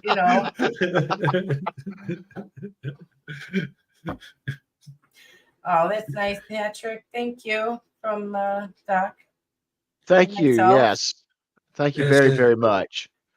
Plus, Doc I don't know works if you really guys. hard. Yes, he does. I don't know if you guys noticed, but under my name, like I don't have the RSN next to my name, but under my name, I have RSN VIP. So Mhm. there. He's a very important. Why did you do? I don't remember why you put VIP. I don't recall. Oh, Clearwater. Because Yep. Cool Clear Water's here. Oh, Yes. all right. All right. Awesome. Hello. How you doing? Good morning, and good morning, Dennis. It's nice to see you, hear from you. Whatever it is. Good morning to you too. Thank you for typing for Cool Clearwater. Yes. Absolutely. Great to have you here. Let's throw, you know what? Let's throw a happy dance for Cool Clearwater. All right. Yes. Woo. No, the reason why I put VIP is because I didn't know anything about any of this. And the way I was introduced to it was since it was the Ray, spelled RAE, like your name, Ray of Sunshine Network. The first time I ever heard of it was Will said, well, it's anyone who loves Ray. And I'm like, well, nobody loves Ray more than I do. So I'm the RSN VIP, dagnabbit. That's why I put VIP on it. Cupcake. It's time for the cupcake dance. Oh, my We're 4 goodness minutes gracious late. me. Yeah, come on. Uh-oh, here we go. All right. Okay. Olay. All Sorry, right. Cupcake. Oh my gosh. Sorry, Cupcake. That's Sorry. all right. She knows we love her. I hope so. Yes, yes, yes. I hope so. Absolutely. I do. I Positively. love her. Yeah, we were just talking about her yesterday. In fact, you might know this because yesterday I was saying, like, I don't remember, like, exactly when the surgery is, or did it already happen at this point? No, it didn't. I don't think it. Not yet. I don't. But it's coming up real soon, right? Like, I think so. Yeah. yeah. So God bless her, and hopefully everything Yeah. works out with that. And it's all Thank good. you, Carrie. Thank you.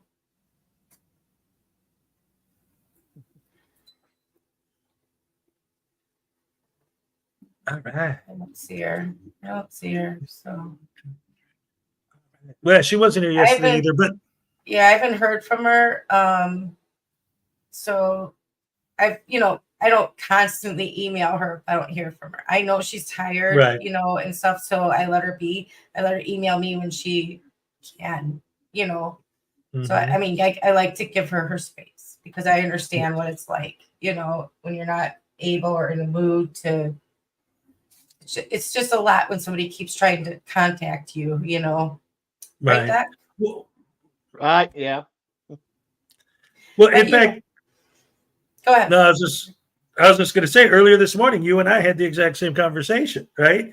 Just Yeah. talking about, when certain people are in certain situations, it's like, Do you especially contact when them or not? Yeah, it's right, like, or do you give them their space? Do you, you know, check Yeah. on them? What do you do? You know, so right. It's like on one hand, you don't want them to think you don't care, and that's why you're not contacting them. On the other hand, you don't want to be a nuisance. It's just constantly like, leave me alone. I'm just trying to chill. Oh, she Yeah. knows. Yeah, but she knows we Yeah. love her. She knows we Right. do. Yes. She's very confident in that fact. So that's why I feel like I trust her to contact me when she is in the mood and she's able to have the energy to put her mind to it, you know, because sometimes you just don't want to.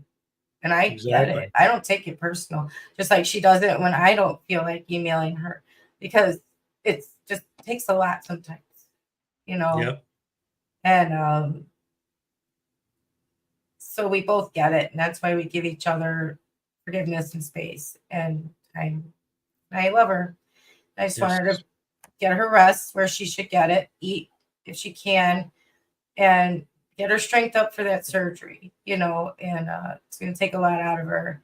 And I just wish I knew when that was, you know, because I want to I'm pray sure. for her. And I'm sure if I dig through my emails, I could find it. I'm sure she told me I at don't think, some point. yeah, I I don't just think don't she ever remember. told me exactly the date. You know, I know it's very soon though. She was going to have some testing for it, but Right. I want to pray for her. I want us all to pray for her and stuff. And Yes. no, we love her. She knows we Absolutely. love her, but you know, Yes. I worry about her though. I do. I won't lie. Well, yeah, we all, there's, it's so many of, there's so much stuff going on in the world. And once again, this is one of the main reasons why this show is and always has been what it is, right? Because there is so much suffering going on all over the place these days, and so many of people that I love, people that I care about, people that are part of this family, the Rash family, have medical issues. We got we got Cupcake, we got Cool Clear Water, we got so many people with so much to deal with in their lives that just having that little bit of time every morning just to relax and have some fun and have a few laughs and get together with other people you care about and just spend some time is really what it's all about. Try to give that little ray of sunshine, the Ray of Sunshine Network, right, to people who need it. Yeah. There's so many of us here that just need positive, like you said, Patrick, positive support. Yep. Because it's not about money. It's not about tangible things. Sometimes it's about just knowing people are there, that you have that net under you that could catch you when you're not feeling good emotionally, or you need somebody to talk to, just knowing there's people out there you can reach out to. Like Donna Ray, she's been amazing to me. Like she's always saying to me, I'm here if you need me, no judgment. She's just there, Yes. Doc, same thing. He always says to me, I'll be there if you need me. And no judgment. You're there for me, has no judgments, So many people. Carrie's another one there. You need me, I'm there. Right. There's so many people in this community that will just be there if you need them. You need to talk. That it's unreal. It's unbelievable. And I'm not used to that. You know what I mean? Like, I'm used to holding my stuff in, saying I'm fine, everything's good. So it's hard for me, like, to open up and say, like, hey, this is going on, that's going on. You know what I mean? So I Right. understand if it's hard for other people too. It is hard to open up when you got a lot of emotional burden. It creates a like you're vulnerable. It makes you feel like you are vulnerable. At the same time, you're probably letting out something that you're scared to reveal to someone that you care for too. And it is difficult. It is difficult, but being able to, if you just had to have what I call the emotional dump, going to the person that you trust and know that will listen, no judgment, like as you said, and really, you just don't want advice. You just want to dump. You just want to say what's on your mind. It's good to have that individual that says, "I'm here for you. I will listen if you need me to. If you want me to give you advice, I will give you advice. But I am here to listen." Right. Yeah. So, and then there's a lot of people who just want to fix your situation and they can't. Do you know what I mean? It's like Yes. I don't need anyone to like necessarily throw ideas at me. I just want you to listen to me. You Right. know, please just Exactly. listen. And there's so many people here that do exactly that. They just instinctively know, like, you just need someone to listen, you know, and I appreciate that more than anybody would know. I might come across as like bitchy, like I'm like, thanks, No. appreciate that. But it's only because I'm not used to it. I'm scared to reach out to people. I'm scared to like open up to people because it's in the past it's been used against me when I have. You know what I mean? And so when Yeah. you have had that happen, it's you get you get afraid to open up. So I will though. You guys are so kind to me, and you've all been so kind to me through my whole journey here, and I really appreciate it more than you guys know. Donna, I know you are, but I love talking to you anyway. You're so nice. You're so kind. You know, it's you're unbelievably kind. And Carrie, you too. You're unbelievably kind. A lot of you are unbelievably kind, and it gives me so much faith in things I lost faith in for a long time. So Mhm.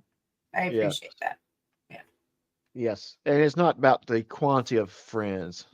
It's about the quality of friends. Quality. Yes, exactly. It's never been about quantity of anything, about Exactly. tangible things. It's about the emotional support that you get.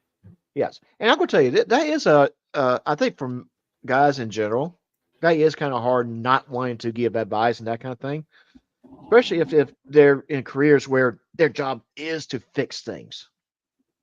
I think men in general want to fix things for people. I don't Yes. think they like seeing, especially a woman. I think you guys don't like seeing a woman sad. So your No. instinct, your basic instinct is to fix the problem so she's not sad anymore or they're not sad anymore. 'Cause you just don't, I think men in general just don't like seeing anybody sad or unhappy or upset. So your instinct, I think, is to reach out and say, "What's happening? Let me fix it." Right. So, when in And reality, you can fix it just by listening. Do you know what and I that mean? was yeah, and that's exactly what I was trying to say is that it was a skill or an understanding that took me years to understand. I don't have to do anything but open my 2 ears. Let me tell you something. I'm 51 years old, and it took me. Let me see. It took me 50 years and 9 months. I'm doing the math in my head. 50 years and 9 months to figure that out because someone taught me something I probably should have learned a long time ago. But because that was it. When Ray first started to like actually trust me enough to really start opening up to me for real, like right away. First, I'm like, oh, well, here, let's do this and let's do that. And it's like, no, I just need someone to listen who I know isn't going to judge me and is going to understand and be compassionate and all. And I'm like, well, yeah, but oh, right. Sometimes you just need to get something off your chest just to get it off your chest. And have Right. someone, and it's like, okay, I need to sit down, shut up, and actually listen to what you're saying and not immediately just try to figure out, well, what can we do about it? It's like, well, you know what? In this particular situation, there isn't a damn thing you can do about it other than be an ear, be a shoulder to cry on, be someone to listen. And again, and to not judge and to not whatever, just be compassionate and caring and you know, like that actually does mean something, you know, to be that for someone. Yes, it does. It does. Right. Thank you, Katie. It did. This whole thing I thought was gonna be, a sad experience for me. I mean, it would, you would think, be a sad experience, but it's actually been kind of more uplifting. It's been me finding my faith again and finding my faith in humanity, finding some really good friends that I would consider family. I mean, it's not been a bad journey so far. I mean, yeah, fighting with insurance companies and everything else, that's not been fun at all. But the other side of it, the flip side of it, the better side of it is this, and I always thought this was going to be horrible, but it hasn't been. It just hasn't, surprisingly. Right. Well, that's it. It's like it's like when you try to like weigh different things against each other, like for example, the idea of the physical versus the emotional side, right? Like obviously, physically, the stuff you're going through right now is absolutely nightmarish, but the emotional side of it is like way more than what you would have expected, and in a beautiful way, in a good way, Right. I mean, it's teaching me a lot of things, that I did not expect to learn.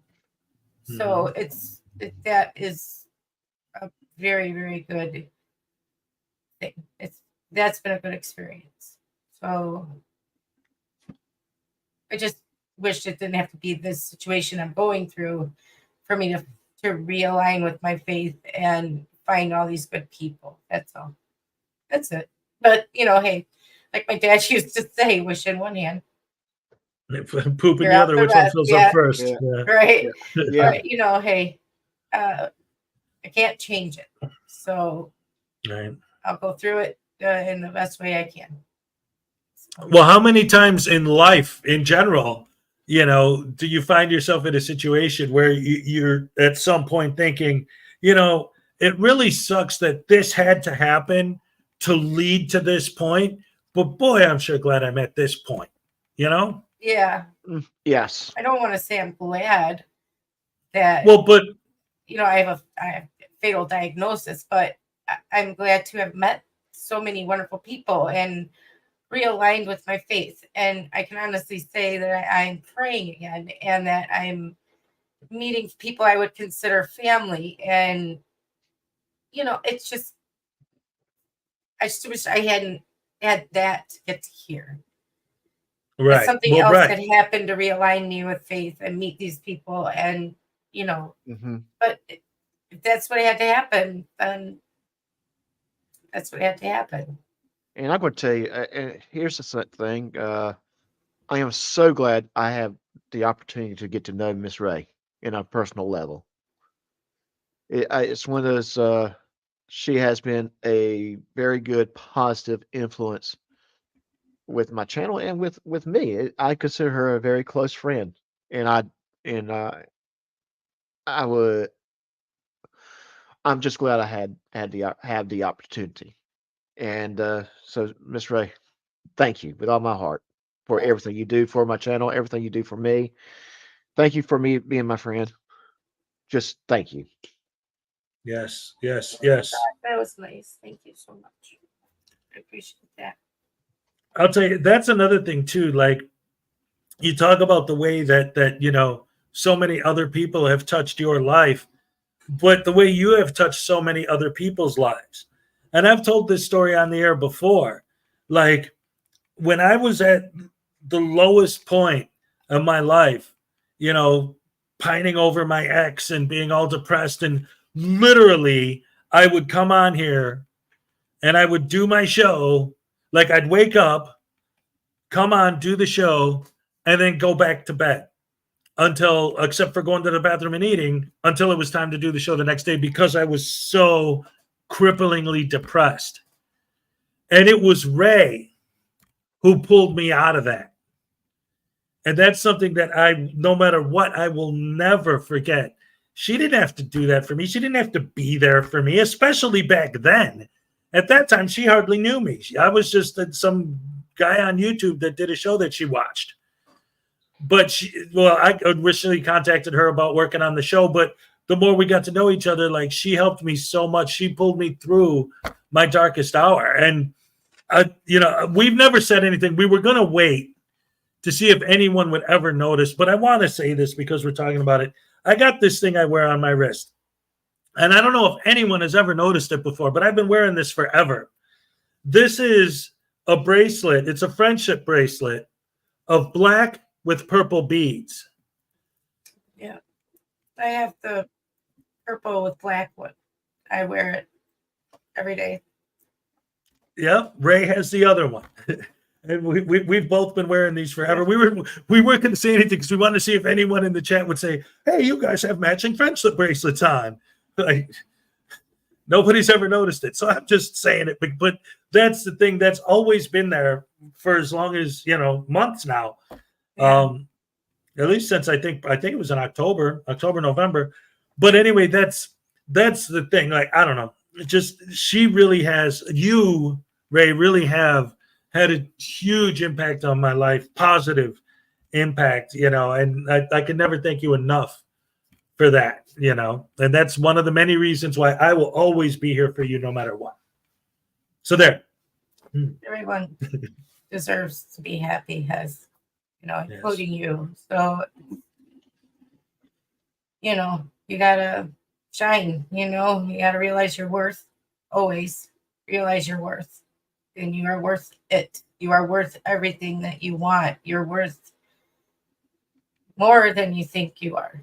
Always. So I see it in you. Everybody sees it in you. You just have to see it in yourself. So yes, see it in yourself always. Thank you. I appreciate that. I have to drag you kicking and screaming to a mirror to look at yourself and to look at how good you are. Look at how great you are. I will, Right. Thank you. Yeah. But I feel the same way about you, It's like when you're like, I'm like, no, man, you're awesome. No, I'm not. Yes, you are. You actually are. Yeah. You are. Do you think these people would come every day and watch you and listen to you and want to hear what you had to say if you sucked? No, they wouldn't, Right.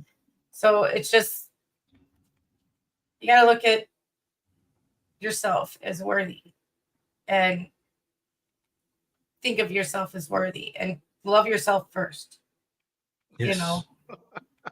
No matter what anybody else did or thinks or whatever, including your ex, she wanted to walk away. That's because she wanted to. You know what I mean? Right. It's not because of something you did. You got to look at it that way. Like, okay, what happened? What did I do? Did I have a part in it? Okay, maybe I did. And then you just look at it and say, I'm going to do better next time and forgive yourself because you're worthy of forgiveness. And for me, it's hard for me to forgive myself. And you're absolutely right. You have to forgive yourself. Yep. And of course, Tiny, of course. When is he going live? Sorry to interrupt. She said Highway Stars going live. I mean, we've all at some point felt like we weren't worth poop. You know what I mean? We've been there. We've Mhm. all been lower than low.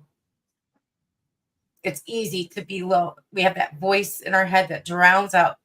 Oh, he's live now. Do you want to stream snipe him?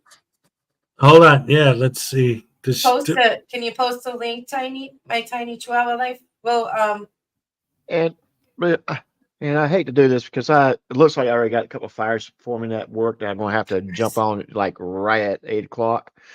So Okay. I'm going to wrap things up on this end.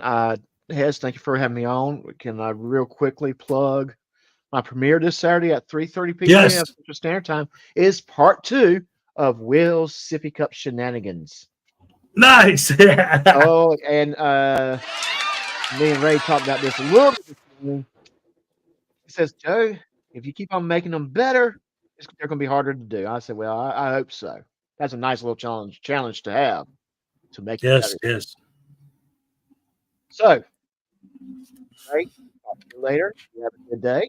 Hez, you have a good day. Everybody have a Yes. good day. Have a You wonderful too. Tuesday. I hope it's not a Monday 2.0. I'm out of here. All right. Doc, Thank I'll you for catch coming up. later. Yes. Doc, I'll catch you later. All right, Yes. take Yes. care. Absolutely. All right. Thank you. Thank you I'm for gonna go coming up, find- buddy. All I'm right, gonna go thank find you. Highway Stars Live because I wanna Yeah. Yeah. see it. Tell them not to stop. Tell them to stay on. 'Cause I wanna find it. Somebody posted a share link, right?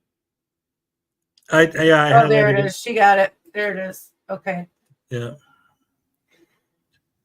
I just don't know if hold on, here, I let will me- share my screen. Oh, you got it. Okay, cool. Yeah, I I'll was share. going to try and pull it up.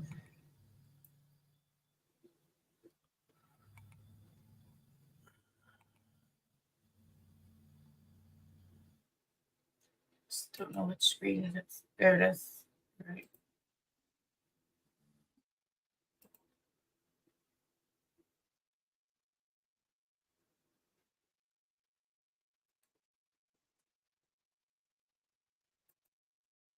Restoration and adaptive use renovations for a Discovery Center made by the Stringer family. Foundation in memory of J. Frank Stringer Sr., 1981. So, done a very wonderful job with these Is it building okay? renovations. What's up? Annie is Is just it okay? loving it. Yeah, it looks great. I mean, Okay. Jaime, Yeah. all right. Got the rash coming over. Cool. hey, that's us.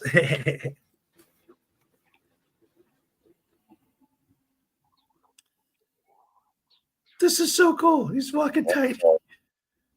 Tiny has new sniffing grounds.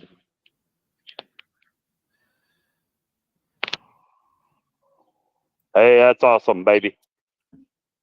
Maybe they'll tap in and restream this for the rest of the Rash family to see. Yes. And I'll do some more shots of the buildings.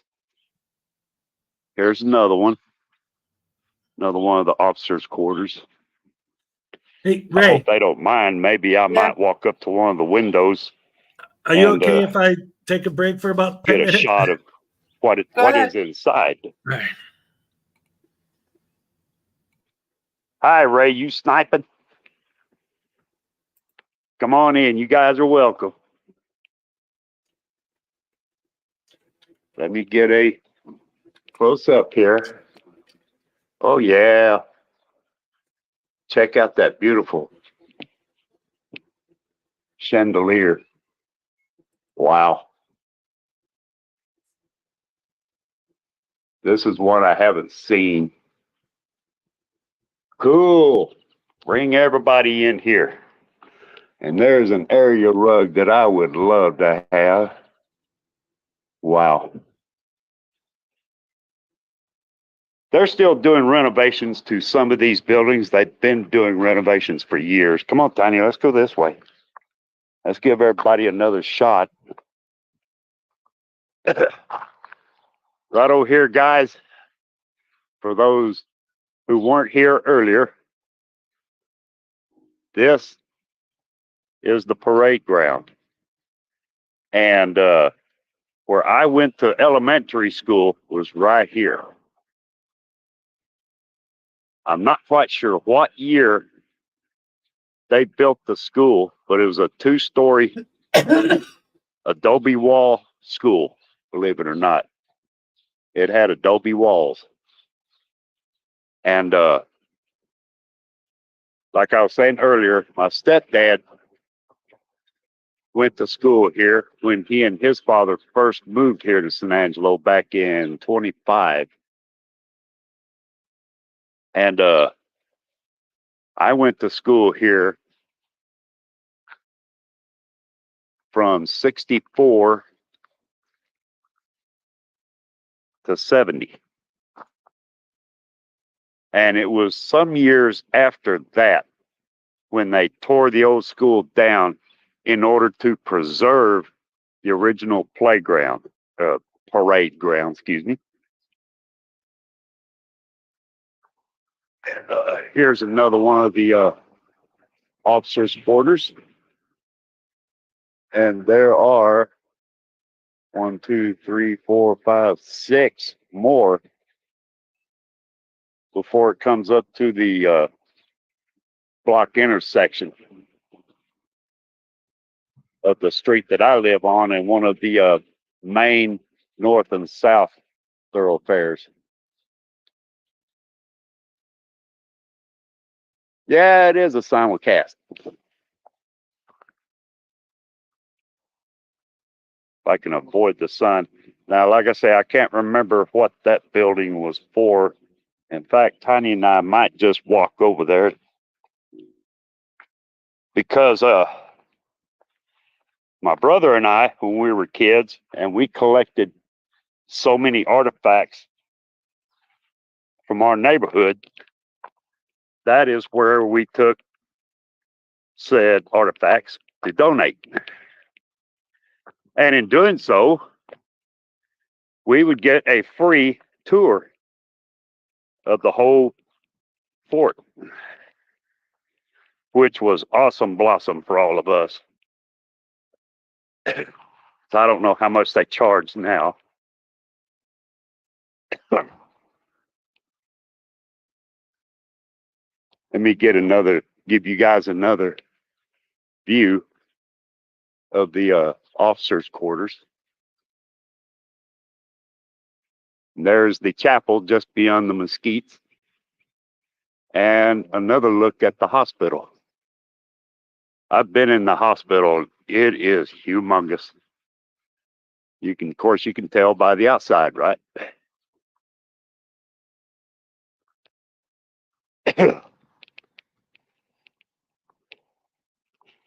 Oh man! In fact, there've been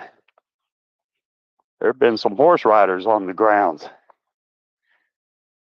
Wow. Yeah, somebody's been riding their horse through here. Tiny, you're loving this, aren't you, boy? Huh? You're a long ways from home. This is the farthest away from home you've ever been.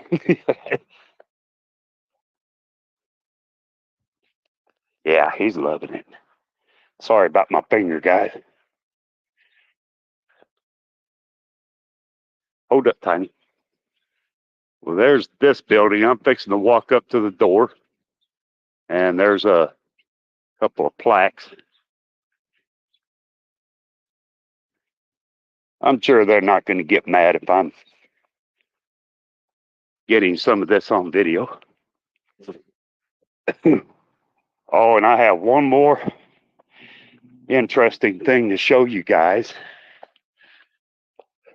Come here, Bubba. Okay.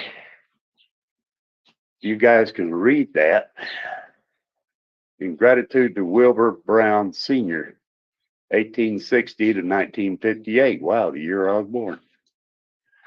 This building is dedicated in recognition of his invaluable service in making Fort Concho Museum possible in 1935.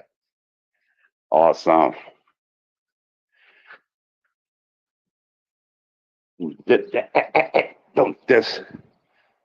Don't do that, boy.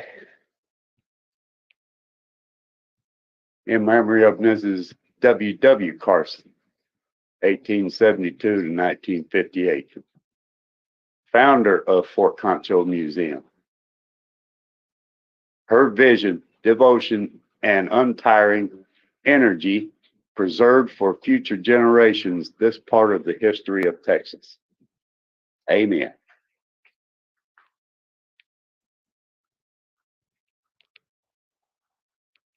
Look at there, guys.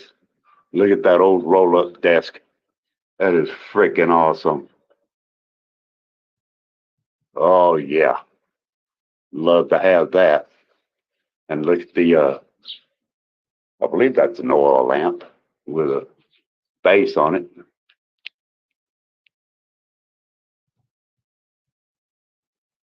Oh, now I remember. I remember now. I believe this was the old courthouse. Look at all this. Look at that letterpress back there in the back.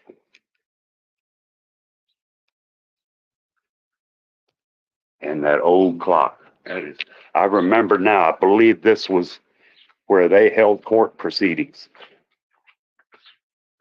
I'm back. Oh, and I didn't catch this. That old wood burning stove.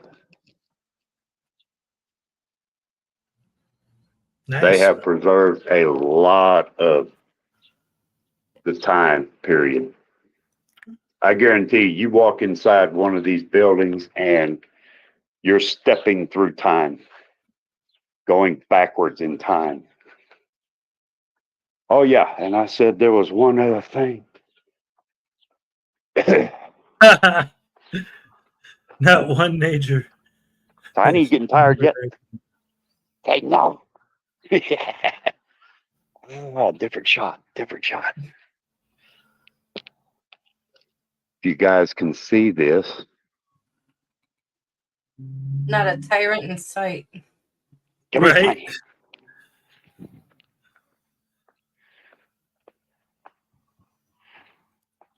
Sorry, I have This to was the acknowledge last what thing I was Mike going to said. show you guys, and then I will go ahead and sign off.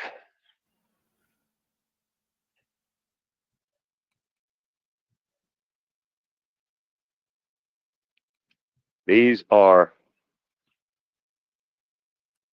5 soldiers who all received Medal of Honor. And come here, Tiny. Now hold still. I'm going to see if I can zoom in on this. Don't know if I can or not. I can just read it for you, though. The highest United States military decoration, the Medal of Honor, is awarded in the name of Congress for achievements above and beyond the call of duty. Although not representing the actual burials, these in memory of headstones pay homage to 5 Medal of Honor recipients who served at Fort Concho.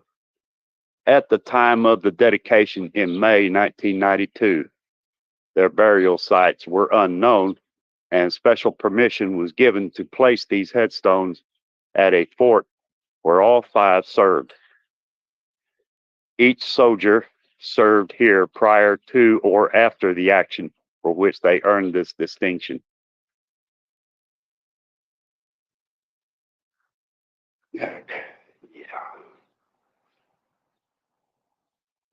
Wow. So I thought I was actually walking up on the graves, but these were just the headstones. So I have no idea where they are actually located. But anyway, there's their headstones. They look just like the ones over Arlington National Cemetery, don't they?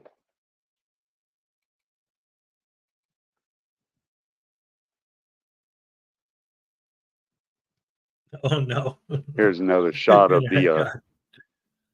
enlisted men's barracks. And another shot. I don't know if you guys could actually tell how massive the parade ground was, but there it is.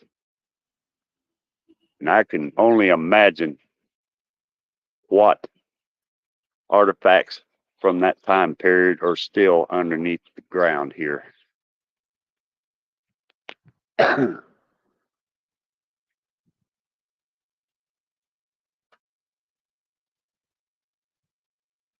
This is actually pretty fascinating stuff. Ray, I'm you know what? enjoying I'm going to look in on that. I will definitely look in on that, and you guys will be the first to know. Let me catch up on chat. Oh, yeah. What'd you think, Ray? Ray, this is 4 blocks from where I grew up, our new home.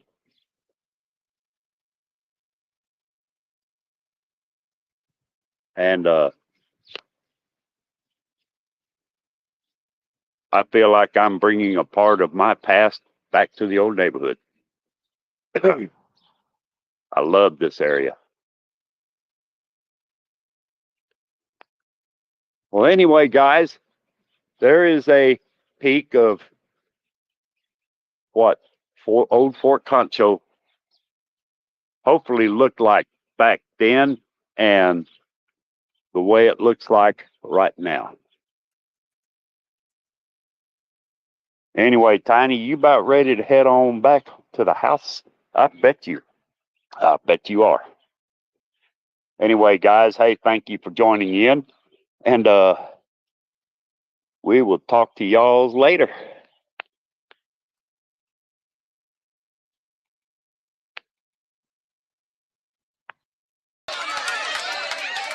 All right.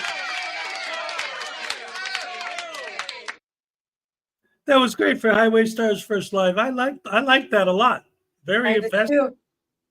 I did too. I think he should do more of them. If there, he said more places like that around him. So said that haunted teams have gone in there too. You know, those paranormal teams. Right. Yeah, she said that those teams have gone in there. I'm like, oh, jeez, that's neat. I would love to do that. Right. Yeah. But yeah, that's wild. And it is interesting. I mean, there was more actual, what I would call actual journalism in that than in any Frauditor video I've ever seen. Yeah, 'cause he's really good at that. He should continue that. You know, it's a natural. It seems in front of the camera Yeah. and behind it. So, found your calling, Highway Star. You're a natural. We liked it a Yes. lot. We liked it a lot. I hope you continue doing stuff like that if it's something you like to do. That was great, Highway Star. Mhm. Absolutely. Yep. Thank you for that. Yeah, I really enjoyed Beautiful that. place. Yeah. Yeah. Seeing all that stuff. Ooh, awesome. It makes me like think about like where I grew up in Chicago, some of the areas that, like, well, I mean, anyone, right? When you're growing up, especially growing up when we did, back in the 80s, 70s, 80s and stuff, when you were outside all day, every day, just getting to know the neighborhood. So Yeah. many little areas and stuff that you don't see every day that I was familiar with, Yeah. I would love to just show everybody like the Frank Lloyd Wright houses, the designs, Yes. and then you go into the neighborhoods where all the little like bungalow houses, they all look the same, and then just the different architecture that takes place around Yes. and then the Sears catalog houses. Remember those? Oh, yeah. Came out of the Sears catalog you built yourself. Yep. There's some of those still hanging around, just Mm-hmm. they're not the cookie cutter new neighborhoods that pop up where all the houses are exactly the same. Like Right. my house looks exactly like your. I know what the inside of your house looks like because it's exactly the same as mine. Our furniture, maybe the carpet color is different, but that's it. It's the only difference. I hate Right. that. Right. You know? Yeah. Yeah. And the neighborhood I grew up in, and I was lucky that one of my friends lived in the house, but there was one house in my neighborhood that was the original house from that neighborhood that wasn't torn down and rebuilt. Was it up And on a hill and really scary and a witch lived there? no, we did have one of those at the end of the block, though. We did have one of those at the end of the block. No, but the house that my friend lived in was the only one. Like in my neighborhood growing up, it was like every house, like you had the house with the driveway next to it and the garage in the back. But this house was so old, it didn't have any of that. So it was just this huge front yard with an old wooden house way in the back. Their heat was a wood burning stove, and everything in the house was original, like all vintage. In a way, it was bad because being a kid and hanging out with my friend living there growing up, like, because almost like when you watch Ferris Bueller and like, what was it like growing up in a house where you couldn't touch anything? Well, I knew someone who literally wasn't allowed to touch anything because everything in the house was original and vintage and actually old. They weren't allowed to do anything or break it or mess anything up, like at all, because, oh, no, this is so like that couldn't have been easy for them growing up like that. But it was a beautiful place. Right. But don't move into a house like that when you have children, because children touch and break and destroy and just don't. I mean, how is that? Oh my God. That's like, yeah. Oh no, tiny. My tiny chihuahua, like that's tiny. Oh my God, I can't. I have to come up with something to call her because I can't. It's fine. We enjoyed it.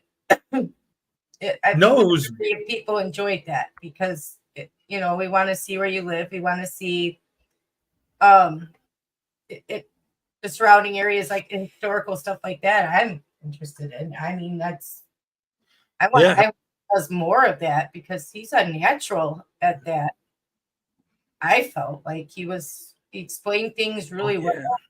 That's what a real like disseminating things to the public looks like, Yes. Yes.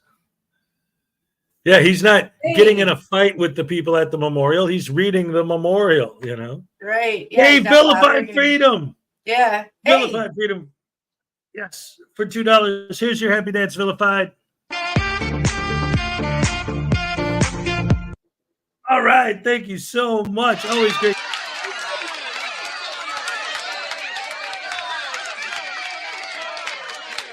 Oh, there's got to be. And one of the neighborhoods has to have a little Al Capone museum. I'm betting they do. There's this restaurant downtown. I don't know if they still exist, but we've only been there once. But it was like an old speakeasy that they converted it into like a dinner theater thing. Like you had to pay ahead of time, you had to make an appointment and this and that. But it was a real old school speakeasy, and you would go there and you had to make your reservations and do everything ahead of time, and they would tell you the passcode. So you'd have to knock, and then the little thing would slide open and you'd see the eyes and you'd have to say the password, and then that would close, and then they'd unlock the door and you'd walk in, and everything was like 1930s, style. And then you'd sit down and they'd have the floor show, and eventually the cops would come and raid the joint, like it was all like, and you have your dinner and everything. I would love to do that. Oh, I would try and even dress up like in, the style of the day. I would try and I would still go thrift shopping and try and, get some clothes that I would have so much fun with that. Yes. Yeah.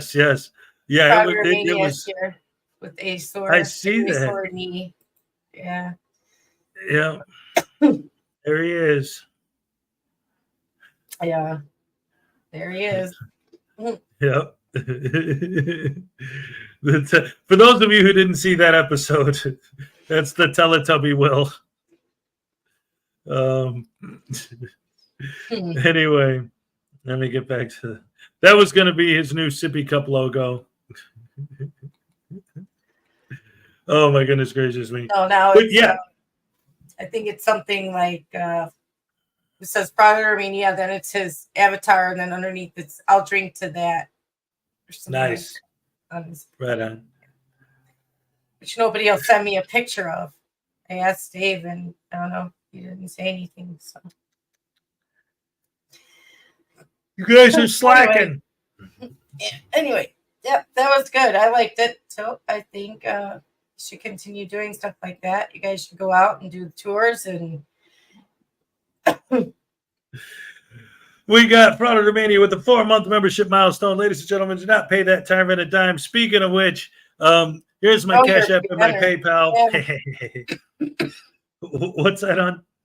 I said your banner. I forgot about it. I'm so sorry. That's all right. Here we go. Here's your happy dance, Will. All right. Yes.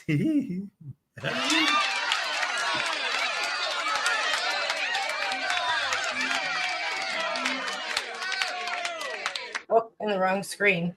Trying to highlight this, and I'm in the other screen. See what I mean? He said not to, so I had to. All right, here's another $2 for Vilified Freedom. Thank you so much, buddy. Here you go. All right, thank you so much. Yes. Oops. Brother Maniac, well, where's your sippy cup? Yeah. Oh, man, that's great having you guys here. I reject that happy dance. Hey, that happy dance was for Vilified. That wasn't for you, so reject all you want. Vilified's been here long before you, and he'll probably still be around long after you're gone. No. Vilified is old school. Back when I first wrote my book, he was one of the first people, I think, I mean, just from me watching videos, like, you know, being a fan, watching other creators, I wrote my book, and I think there was Vilified, Kick, and I think one other guy. Like, I'm watching their videos, and all of a sudden, they're talking about my book. And I'm like, yo, wow, like mind-blowing, you know? Like, for me at that point, it would be like, you know, like a celebrity, you know? You're watching this TV show, and then they mentioned you or something you did on their show is amazing. Vilified does approve. $5 for Vilified Freedom. All right, here's another happy dance. Thank you so much. Oh my goodness. All right, thank you. Yes. Yeah, we got to give them jack wagons what for. Sure do. Brother, always. And you know, back in the day when he used to do his he still does it, you know, from time to time. But for a while there, he did this thing where every Sunday he would have a prayer stream. And I used to go every Sunday night and watch him do his prayer streams and stuff. I mean, love Vilified, been a fan for a long time, huge supporter of the channel. We love you. Thank you so much for joining us today. And, of course, for your generosity. Absolutely. God bless. Yes. God bless. Oh my goodness, I'm almost out. I'm gonna have to make Team Skeptic, actually. Was he the first one that mentioned my book specific? I mean, I know he No, was. I got when I came. It was through. Oh, with you. Flat Okay. Earthers, and then that led me to Team Skeptic, and then I started watching from there. Everybody, you know. Right. And then you. But you came later because I've been watching this for a while, you know. Right. Where is Kick? He made an announcement video a few months ago saying that he wasn't going to be as active on the internet. I don't think it was because of anything bad. Just, you know, life happens, you know, and you don't necessarily have time to be doing this all the time anymore. But he's still out there. Absolutely. Oh, this guy. He was another one that when my book first came out, he was one of the first ones also to mention it. Kick, vilified Uncle Artie. But what Uncle Artie did was he read my whole book, but he read it as Turd Snurdly. And it was a train wreck. I mean, it was great, because it was Uncle Artie doing what he does. But Yeah. You got to know Uncle Artie. You got to know his sense of humor and all his characters and stuff. So you don't go unless you have a sense of humor, Absolutely. But it was great. I loved it, Can I be right back for a minute? Of course. Right. Of You're welcome. Do what you got to do. So anyway, guys, let's see. I was a fan of yours till you wouldn't play my video. I've read your book as well. How dare you? Dude, playing Uncle Artie videos is a full-time job in and of itself. All right, let's see what you got. Let me pull it up here. Let's see. Uncle Artie's bar and grill of stupidity.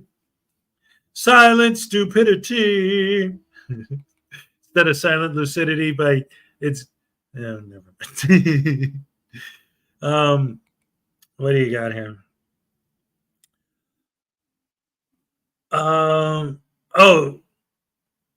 Wait a minute. Is it a video with AI Chili? Did you snipe that from Dick Bag Patrol?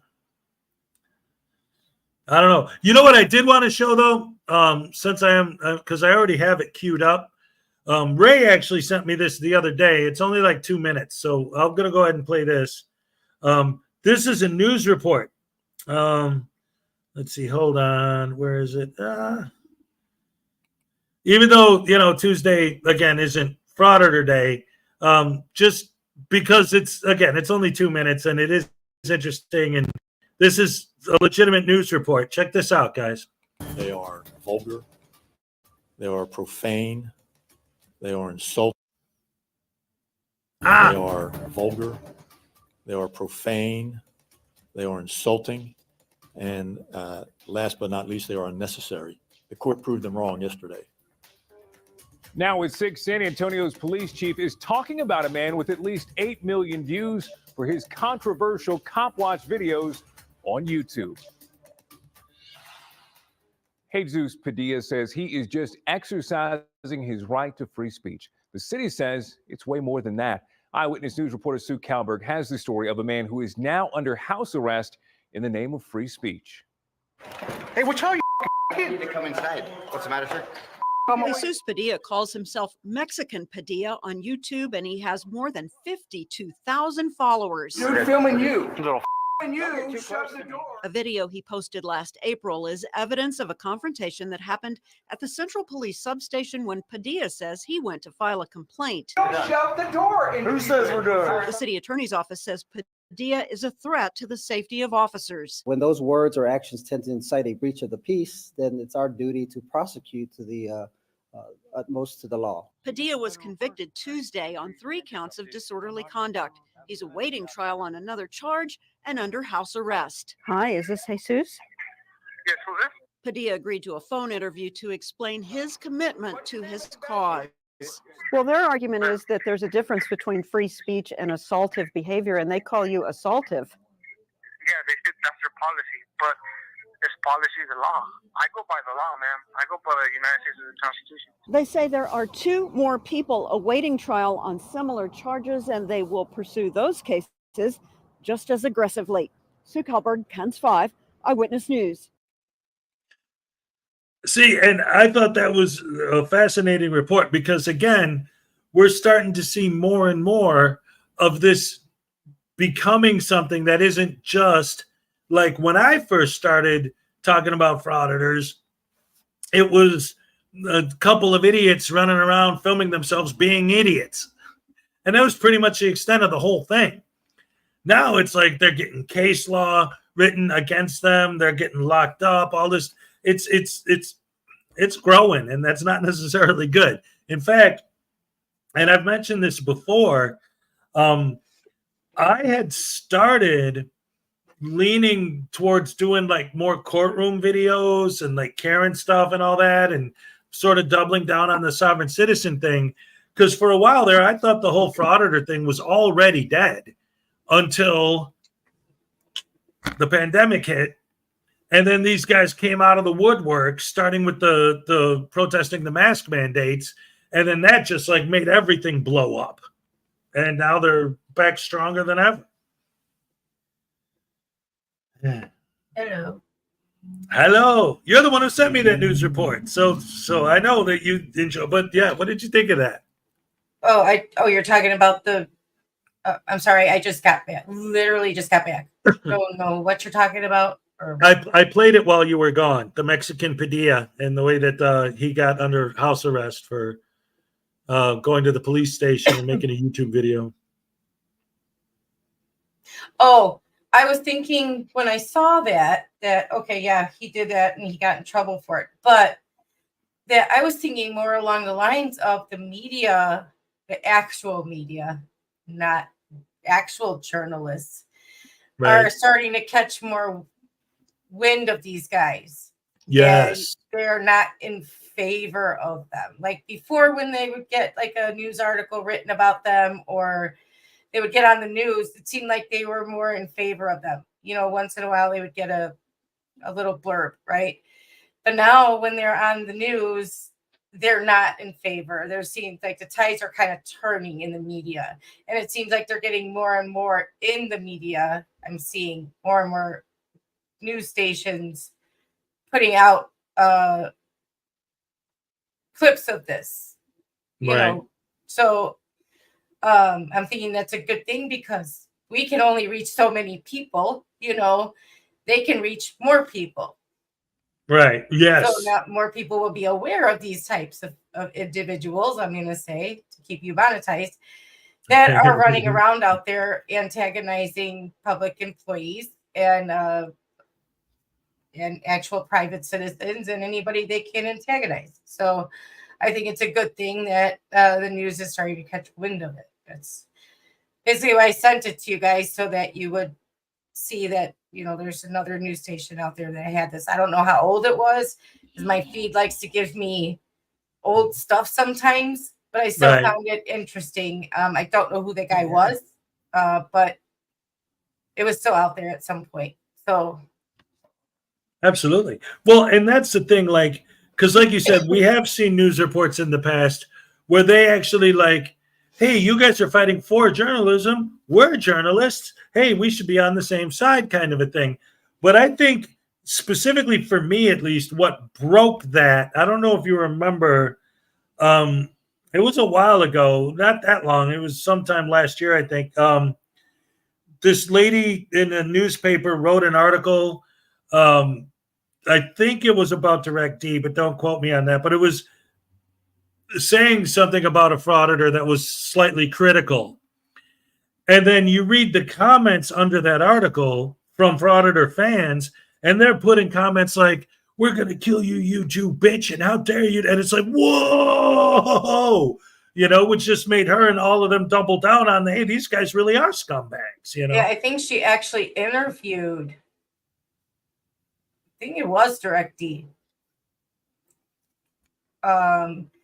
And she didn't come out really favorable about him. And, you know, and I remember what the interview, and I remember the article, and I remember the lady was, yeah, she was Jewish. It was obvious, but the comments were great. They were trying to threaten her into taking it down, things of that nature. And she doubled down and she wrote a follow-up to it, you know. Right. But her editors told her, don't, you know, it's not, you know, you don't back down. We don't take it down. We're not going to be threatened into that kind of stuff, you know. So yeah, I mean, she kind of turned the tides a little bit too about how these people are and what they'll do to, you know, threaten you and things of that nature. But I, you know, I also wanted to ask you, if you're done with that, yes, what do you think about Kfar and his putting videos up about the one DA that didn't stop for the police and the one judge that got arrested for battery on a Leo, but then didn't get any charges pressed and got a slap on the wrist. Well, I'll tell you what, and I've said this, so many times, and that's one of the things that, it's, I'll get into that, but slightly off topic, but since you brought it up, it's making me think about it because I read the comments so much, and so many of the Frauditor fans that leave comments on my channel obviously saw like one of my videos, watched it for a minute, and then, know nothing about me, because they'll always say things like, well, how come you support bad cops and how come you support all the, and it's like, no. I've never, ever said anything in any way to defense anyone doing something wrong, and like the stuff you're talking about, like, I don't have a problem with that. In fact, I did a video. It was, well, okay. So it was a video that was done by Natalie Lawyer Chick, but I covered it on here because when I moved to Florida, I moved to Pasco County. And so I specifically covered the video where she was exposing the corruption in the Pasco County Police Department. And, and I highlighted that here on this channel, so like, if I see somebody doing something wrong, of course, I'm not going to support it. So I don't have a problem with people on our end highlighting that as well. The problem is it's a slippery slope because when you start doing that, then, the lens lickers and all the cop haters and all those people are going to just be like, see, we've been trying to tell you. And it's like, no. We know that some of them are bad. We're not stupid. You know what I mean? No, I understand. But it goes to show, to my point is, we always tell them that we know there are bad apples. We know this. So why not post those bad apples and do videos on them when we see them? I mean, if we're always saying that we know this, we know there's corruption, we know this, so why not? Why would we skip over it and act like we don't see it? That we only post what they're doing, like they're doing wrong. Frauditors, you know what I mean? Right. So I think what he's doing, what he did, was good. I think it shows that that he doesn't just talk out of his ass. Do you know what I mean? Like, he's willing to post the bad apples that he sees. Mm-hmm. Oh yeah, absolutely. I support it all the way. Absolutely. So I was looking at the comment section and I was expecting him to take a lot of flack. You know what I mean, for doing it. But I was pleasantly surprised he got a lot of support from our side. Because I remember a while back, Exposing Frauditors did this. He exposed, or not exposed, but put up a video of a cop that was in trouble for excessive force on a prisoner, or I don't know, somebody was arrested. And his comment section was full of people just berating him for putting up the video. Right. Saying the guy probably did something wrong and you just made him look bad and stuff like, trying to defend the cop and how dare he, do something like that, So I was expecting kind of similar something for KFAR, and I was pleasantly surprised to see that it was, that the DA should be fired and anybody else would be fired. And it's true. Should be fired and the judge shouldn't have got his slap on the wrist. You know what I mean? But so I was happy. I was very happy to see that he is not just, we know there's bad apples, but I'm never going to post them. Right. Well, yeah, absolutely. When I saw that, I definitely wasn't like, what are you doing, KFAR? Are you flipping on it? No, it's like, if somebody's doing something wrong, then somebody's doing something wrong. It don't matter which side they're on, or if they're a cop or not, or government or whatever, So, absolutely. I support that 100%. Like I said. Yeah. It's all good. But like you said, it is a slippery slope. They'll come over and say, see, we told you there's corruption. Then why aren't you going over there and actually covering that corruption then? Right. Why are you running and making up corruption? That's my point. That's the point I pointed out to him. It's like they should be covering this. This is what they should be looking at. And if they really want to be journalists, then go and cover this. Why are they getting slaps on the wrist? Why did those cops not file the charges? Who told them not to file the charges and why? Because anybody Right. else that literally on camera pushed a law enforcement officer would be in trouble for battery on a law enforcement officer. You or I did it. That would be it for us, right? Why don't you go ask Right. those questions? Why don't you go figure out, follow the trail? Who did this? Who did it? And why? Yeah. I'll give you another example. Like with the idea of like, yes, they should be discussed and talked, but at the same time, how it becomes like a slippery slope when you're dealing with these people. Specifically when it comes to the idea of the Brady list, right? I heard these guys go off. In fact, just recently, Josh Abrams posted a thing where he specifically said, hey, this cop's on the Brady list. If you don't know what the Brady list is, basically, whenever a cop does something that's horrible, rotten, evil, tyrannical, rotten, no good, disgusting stuff, and they get caught doing it, because the Blue Line gang always sticks together, instead of doing something about it, they just put his name on a list so that in court they know how to watch him and blah, blah. And it's like, No, that's not what it is. well, but what I was going to say is like, just because that was just recently, but I remember a few months ago, well, maybe a little bit longer than that, but I remember these guys going crazy about this cop that was on the Brady list. And then you look into it, and the reason why he was on the Brady list was because he wrote his police report. He thought it was the third. It was actually the second or whatever it was. Right. So he just changed the date. And, technically he falsified the document because he changed the date. So they had to put him on the Brady list. Oh, yeah, that's horrible, evil, rotten corruption trying to destroy. Oh, damn it, it's not the second, it's the third. Let's scratch it real quick and change it. Oh, well, once you change it, that's technically a violation. So that's why his name was on the list. But they don't tell you that. They say, this cop's on the Brady list. That proves he's corrupt and evil. Exactly. It's not. They think it's for no. See, disingenuous. That's all it is. They have to be disingenuous because, why be honest? Doesn't suit their narrative. Doesn't sell. It doesn't. It's like Hollywood. Sex sells, violence sells. So that they know that it's the same premise. You know, bad interaction sells, action sells. You know, yelling at cops sells. So they know what they're doing. If they went after real corruption, it would be boring and nobody would want to watch it. So we got to make it up. We got to have this controversy. We got to, like, what's that elevator idiot?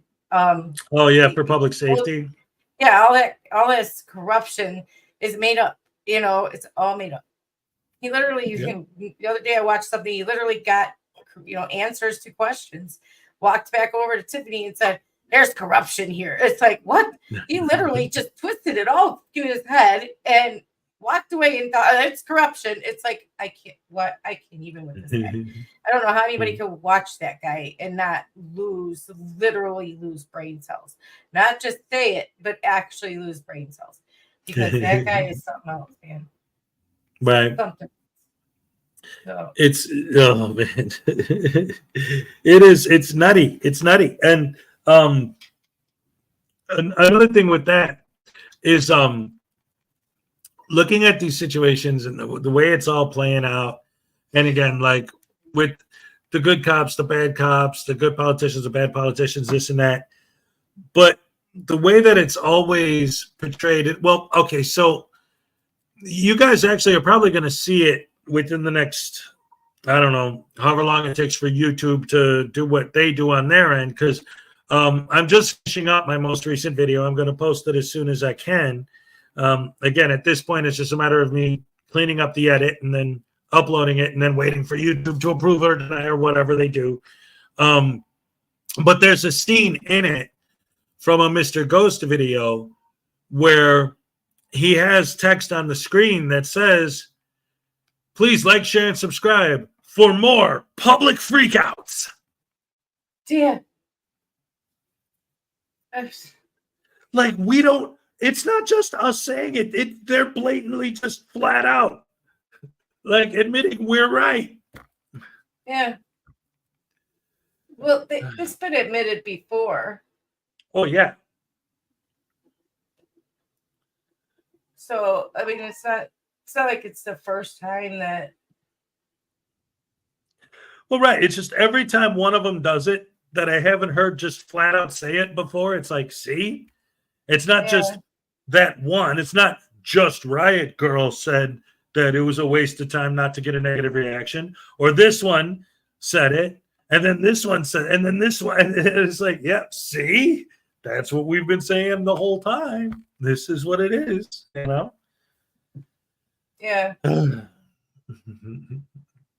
Like, I would actually love to see one of these FOIA freaks actually, like, you know, go online, get the budget information, get the public information documents, go through them with a fine-tooth comb, and actually find legitimate discrepancies and things that they could expose and bring to the city council meeting or whatever and say, hey, look, guys, these numbers aren't adding up. We should look into that. You know, make some phone calls, get that stuff reported, film themselves doing all this, make a video where they're actually doing some sort of investigative journalism. But they don't. They just film themselves going to fill out the FOIA request. And that's their investigative journalism. What? Oh, man. The Taco Bell audit you played yesterday was hilarious. Yeah. When these guys, and that's really, I mean, see, now we're getting back into all this, but because again, looking at my comment section, so many of these lead paint eating, potato brain, butter brain douche canoe fans talking about, you're a bootlicker, you just support the government and the cops and this and that. And it's like, the overwhelming majority of my videos are about frauditors going after regular people or regular businesses or private companies. Yeah. Like, what does any of that have to do with cops, corrupt or not? It has nothing to do with cops at all. It's about them going after private citizens. We, the people. Did you see the one where the guy went into the Taco Bell? That's what we were just talking about. I showed it yesterday. Yeah. Yeah. It's like, and then didn't get it. Like, dude, you can't be in there. Right. Sorry, that's what I mean when I'm on another screen. It's like I sometimes don't hear what you're saying. No, I got you. It's all good. Taco Bell. I didn't see you're talking about that, but yeah, I don't get it. Like he fully did not get that he couldn't be in there recording. Like, you solicited trespass. First of all, no such thing. Second of all, you can't be in there. It's private business. This is the, don't you see? This is the public. He's pointing at people. This is the public. Oh my God. So literally every place is a public place, public property. And no. Yep. People in your house that make it public. I made a video a couple years ago, and it's another one of my least viewed videos. So whatever, maybe people didn't get it, or maybe just what, I don't know. But the point I was trying to make in the video is it's a comedy sketch. Well, but that's the thing. It's not like just flat out funny. It's basically this guy's having a garage sale. A guy comes to his house, insults him, and then he asks him to leave. And he's like, nope. You put a sign on your door said garage sale. That means it's now open to the public. So now it's a public place. It's the same mentality.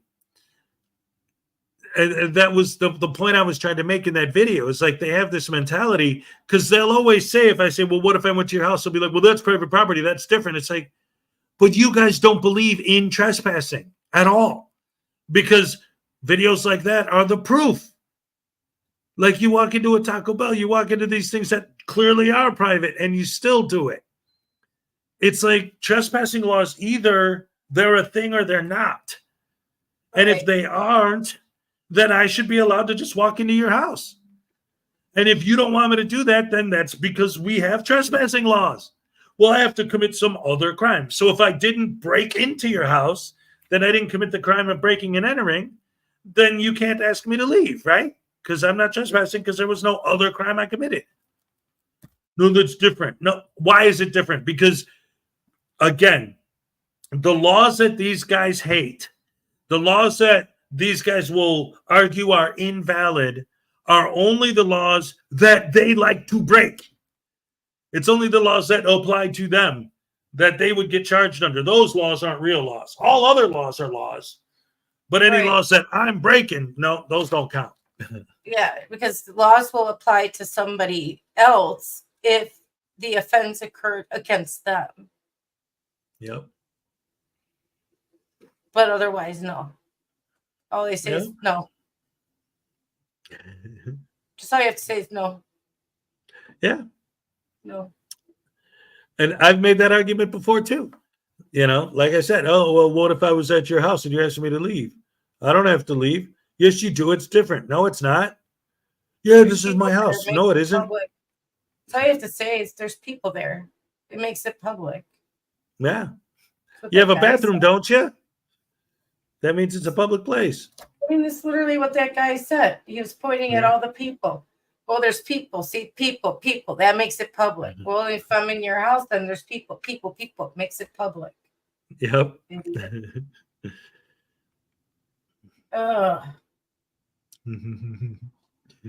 Anyway, Tuesday, Frauditor Free Tuesday. Let's see. What are we going to talk about next? Has it been Frauditor Free Tuesday? Because we didn't. For the most part, we just started talking about it when I played that thing just now with the news Yeah. story. Well, I mean, hi, JC. I wanted to say hi. Hey, my tiny chihuahua life. I don't have my voice modulator, but I wanted to say hi. Hey, baby Voodoo. How are you today, Mrs. Beautiful? Pretty lady, that's her name. It's hard without the voice, damn it. Yeah. Bye. Well, that's your glimpse behind the scenes, guys. That's what the voices. Here's what the voices sound like without the voice modulator. Hey, I'm News Now Voodoo, and you guys are a bunch of butterbrain douche canoes, and I'm the pimp, you're the simp, and I've been eating all the shrimp. And hey, I'm Baby Voodoo. What? Oh no, wait, he's a squirrel. Oh, yes, squirrel was a gift from Ray. Love the squirrel. But I meant to grab Joey. Oi, mate, I'm Joey, and I'm a baby kangaroo. All right. I haven't made a voice for the squirrel yet. What do you Well, think? he's American. He's a squirrel. He's not like a darker squirrel, so he's not Canadian. You know what I mean? They have the darker squirrels up north, you know. Yeah. So he's this American squirrel. He's the kind that you just give him peanuts. Yay. Little nuts. He's happy. Yeah. Oh my goodness gracious me. Hip hip hip hooray. I don't know. I'm sure they have squirrels other places though. It can't just be in the United States and Canada. I'm sure they have them in Europe, so, you know, and I don't know about, do we have anybody from Australia here still? I'm kind of dumb when it comes to that, where they have squirrels. I didn't study that, you know, far. I can Google it, I Right. guess. Are you Googling it? Yes, because that's actually a good an interesting idea. You know, because you know that there are certain animals that only live in certain parts of the world. You know, I know rabbits are pretty much all like over. there's like lots of things in Australia that would like to kill those people if they could. You know what I mean? Yeah. Yep. So any coniferous forest, I guess. JC, what rules? Oh. What do you mean by rules? Just be kind, just be nice, you know.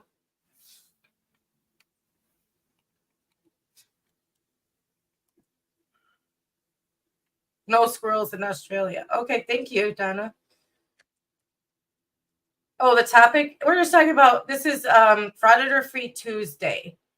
So we're just talking about, whatever. So if there's something you want to talk about, just put it in the chat and we'll probably talk about it. Yeah. As long as it's not frauditors or soft sits or anything like that. Hez, you want to talk about Hez? Okay. What do you want to know? What do you How wanna know about Q&A? Yeah. You want to know about Hez? Yeah, be a real human being. Yes. A nice human being. You can.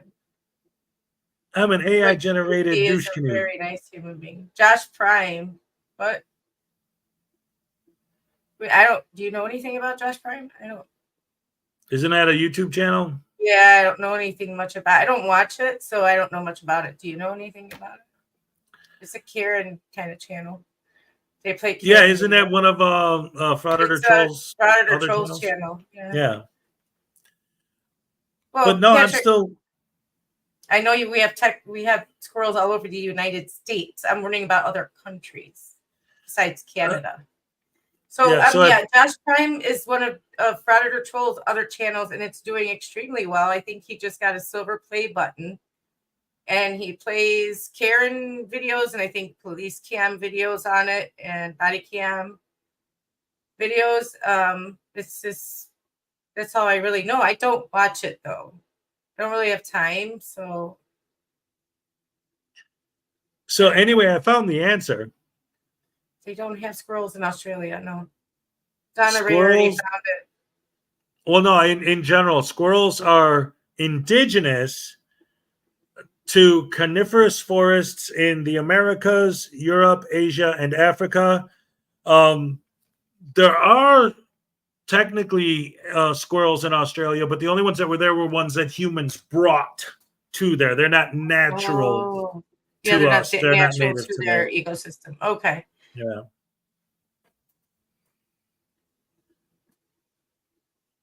Okay. Yep.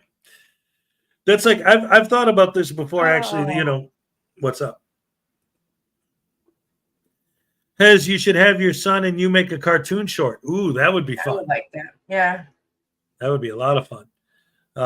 My son would love that. He's constantly begging me to make a video with him. In fact, that's like I don't know if you saw earlier. He wanted to start his own channel, and we were already working on me and him. I mean, I did the work, but he told me what to do, so it was all him. We came up with his branding, his font, and his color scheme. Psh, there it is, right there, Scrappy Godzilla. The purple and orange with the white letters in that font. I dig that. I do. Yeah. I do. I dig that. I just think it needs to be like more what's the word I'm looking for? Something behind it to make it like, you know what I mean? To make it pop. Well, yeah. Pop. Yeah. Well, yeah, that I'm just, you know. It's great. Yeah. Yeah. You know what I'm trying to say, right? You always know what Well, I'm yeah, if it was trying on a to black say. background or something, or a different color Something that to make makes it like not make the letters more bold, but something behind it to make it look more like, yeah. you know, give it more. Well, no, yeah, absolutely. Yeah. Positively. You know what I'm trying to say. You always know what I'm trying to say. Yeah. It's literally like looking at colors that make it pop. Right. You know, and that's it. Just having the right colored background for it.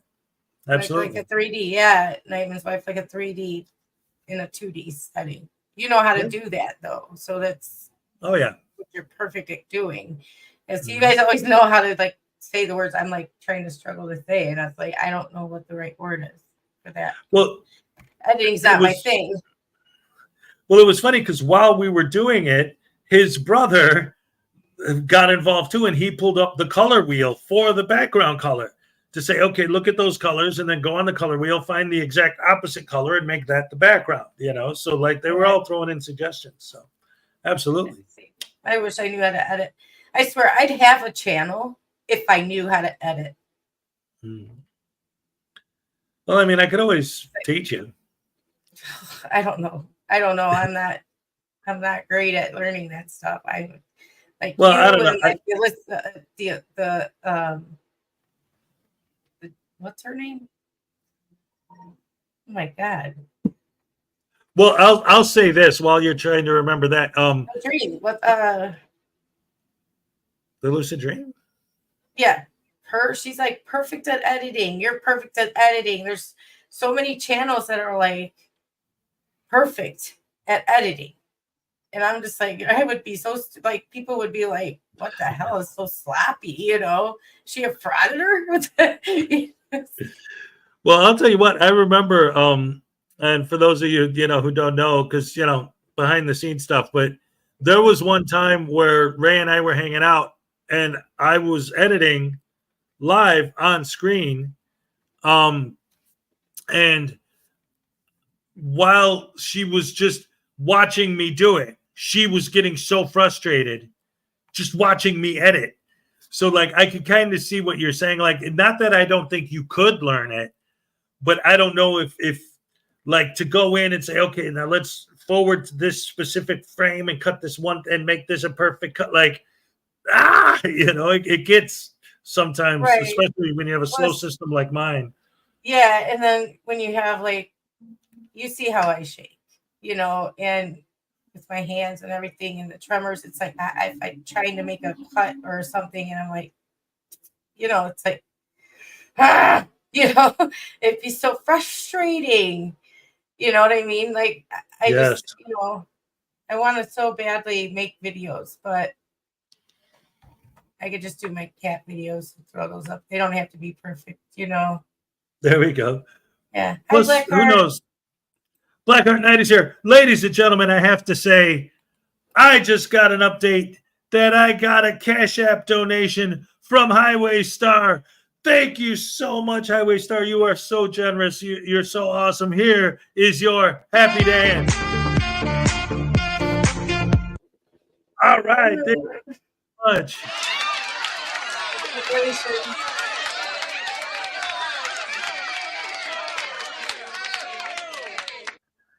And also, just a reminder for anyone who is interested, of course, we love the super chats, always. But with the Cash App and the PayPal, the reason why I started putting those on the banners because I realized when you do your super chats, YouTube takes 30% right off the top. But with the Cash App and the PayPal, the money goes directly to the creator, which in this case just happens to be me. Patrick, I have to. I need money badly, so I have to do something. Yeah, I mean, oh no, he told me to work so hard. Ray, don't try to work so hard. But she does though. I mean, I don't know. It's not my place to say what's going on with you, but she's having some issues, especially since, well, it's not my place to say what you're doing. You can say whatever you want. It's probably easier for you to say it than me. I don't like to, me. I'm not like gonna. With if you want, I don't care. With all of her medical issues, the only hospital that does what she needs is the next town away, like far away in Portland. Yeah. So it's a drive. And right now her car broke down. So she's been working, trying to get something set up because she needs to, like, you guys don't know. I've seen her, like, I know how bad it is. And it's, she needs to see a doctor and she can't, like, she physically can't get there, because she needs transportation or at least somebody to give her a ride or whatever. But how much were they charging you for an Uber? Oh, it's 120. Well, it depends on the time of day, but usually right around when I go, it's like between 120 and 150 one way. One way. Yeah. So like $300 just for the ride to a doctor's visit. When I see my doctor, he's here in Salem, that I have a ride with the insurance company. Like they have the ride share, or not ride share, but it's like a, they pick you up and take you and bring you back, but you have a care zone. They only take you around in your care zone. And I've been on the phone with them, been on the phone with the insurance company, been on the phone with my actual, like, they put you in a plan with my plan, which is Kaiser Permanente. As all the doctors, like the vascular surgeon, the podiatrist, the cardiologist, all of them, the neurologist I see, can one of you please get in touch and explain that I need to see you? That can they please do something maybe do it like they meet halfway or something, between the two transportations or something like that. Nope, sorry. I've been met with like so many brick walls that I'm just like, and I call every day. I try and escalate it up the chain. I've tried everything I can possibly think of. And when you have $2 in your bank account, I can't even do rideshare. Right. Because that costs too. So I'm trying hard to figure this out, and I will at some point probably figure it out. But my foot is infected, and I don't have a lot of time for this. And I've explained this to insurance companies, both of the one that handles all of it, the umbrella and Kaiser Permanente, and they just don't care. They don't care. Insurance companies do not give a rat's behind about you.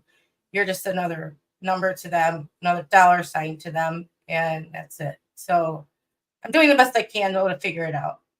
Well, no, it is. It's just it's frustrating because it's one of these situations where I know for a fact that the second you get in there and that doctor puts his eyes on your foot, he's going to say, "How come you didn't come here earlier?" It's like, I've been trying to. Tried. Yeah.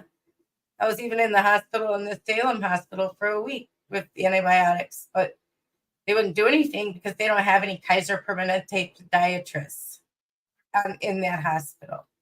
Right. So I'm in Oregon. Yeah. That's another whole debacle. I tried to move back to Illinois, but I couldn't get insurance there. So I had to come back here. So now all my stuff's in Illinois and I'm here.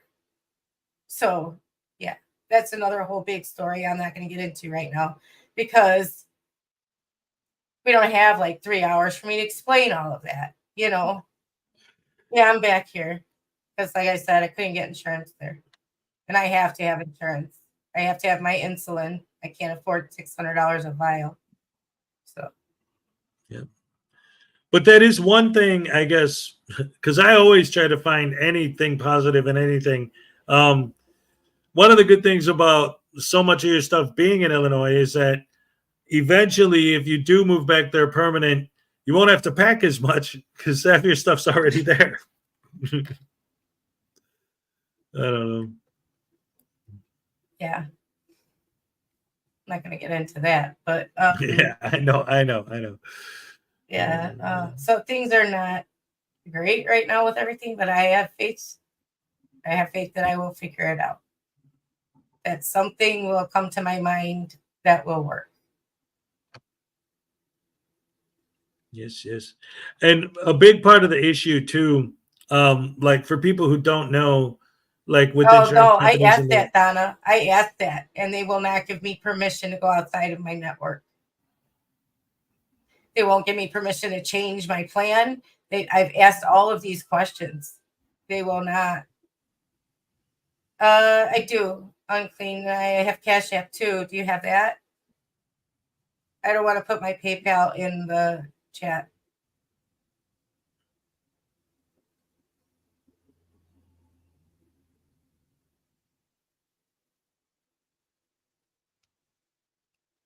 But what I was going to say is like for anyone who's not like really familiar about the way insurance companies, a lot of them work. It to you.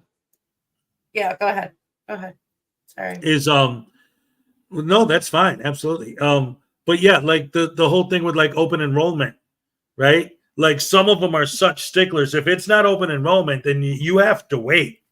You can't make any changes unless there's some major life-changing event, right? With you, it's pre-existing conditions, so it's going to be handled completely differently, and you have to wait until what is it? They said December before you can actually do anything. Yeah, December is when I have to do my redetermination, and I can change my plan. So that'll be when I can do that. And they won't let me change it early. I have definitely asked that. Definitely asked to change plans. Definitely asked to go out of network. because it is not my fault that there is no doctors here that take the Kaiser Permanente. You know what I mean? They just don't. Right. And I did check the other plans. There's plenty of them. There's plenty of vascular surgeons. There's plenty of podiatrists that take the other plan available to me. I told them that. There's so many. And nope. They will not. They will not. And I've escalated up the chain. In fact, I'm waiting for a phone call from another supervisor that's higher up. So, I mean, I keep trying to get more and more supervisors to call me, and hopefully one of them will understand that this is a valid reason. I'm not just like, well, I don't like my doctor. So, you know what I mean? Right. This is a valid reason. Yep. So, I mean, it's so frustrating. You don't have any idea how frustrated I am. I just need my foot down. You know, the one toe has to come off. It's done. It's completely dead, you know. Not to get gross or anything. Well, it is what it is. Yeah. Well, and this is the thing too, and I just want to make sure that I set the record straight. And again, since you mentioned it, again, we don't want to get gross or whatever. But the fact of the matter is, when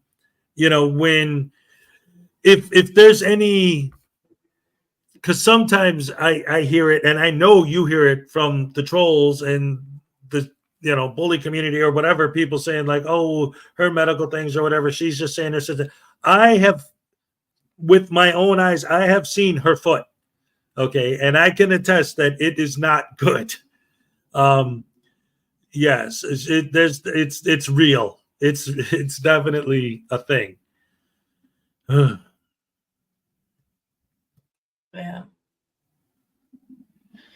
Sorry, I didn't want to get in all this. It just, yeah. Well, yeah, but you know what? Again, this goes right back to what we were talking about when Doc was here.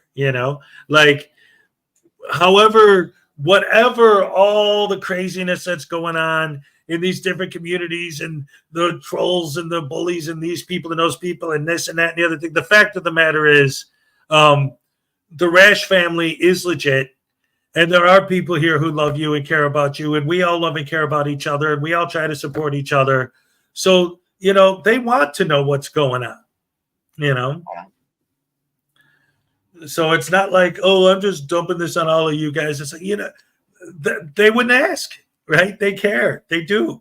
And again, you might say, well, maybe there's whatever number of people who do. There's still, those people are there, and we are all here for you and for each other, Yeah, I'm not trying to bring anyone down. So, Nah. It's not like you're sitting there saying like, oh, I mean, no.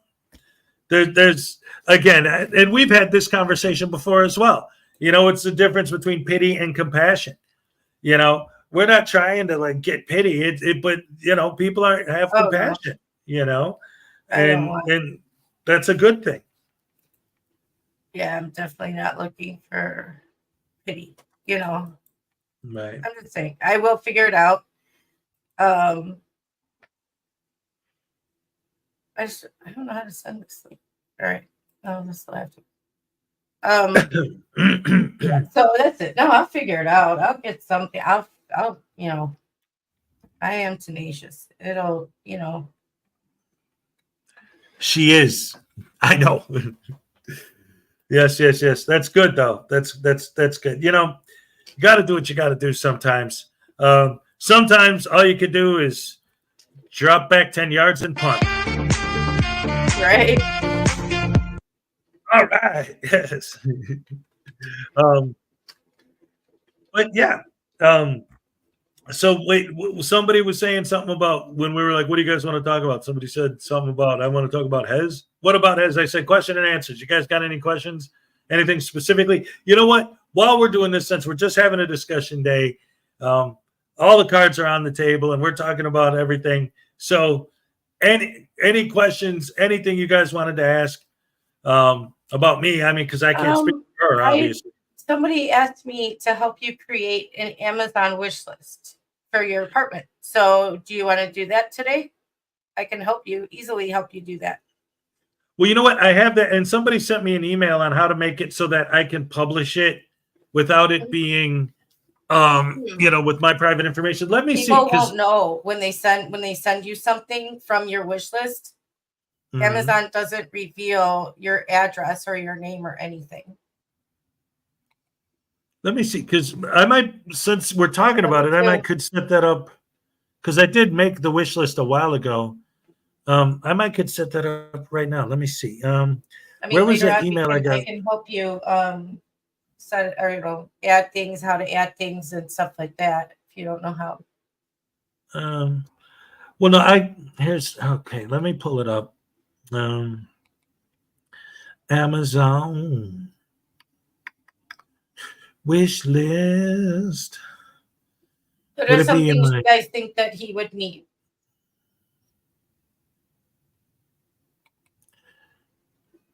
Let me.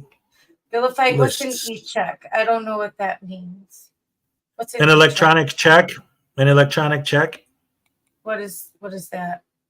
I'm sorry. I'm kind of dumb at stuff. Well, I don't think that's dumb. I think it's just if you've never dealt with one before, you wouldn't. I did. Unclean. How do you send a link for your PayPal has?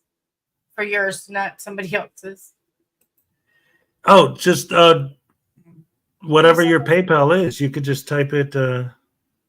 Yeah, I sent the link that's at the top, but he says I sent him a link for his own PayPal, so I don't know how to do that. PayPal.me/ whatever screen name you're using.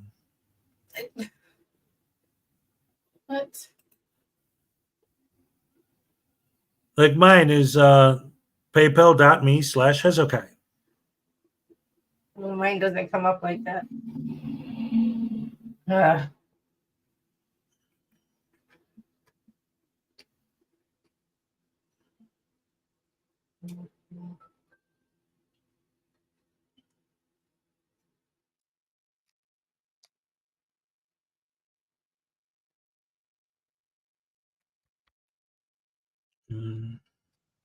Yeah, when you go into your PayPal, there should be a place to get your link that you could just copy and paste the link.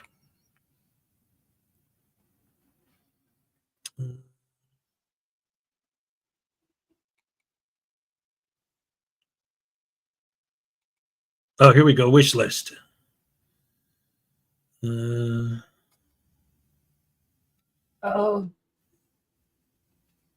Vilified. I don't know. I'd have to check. He says check your email. Yeah, I did. I don't know. I will look into that and I'll let you know.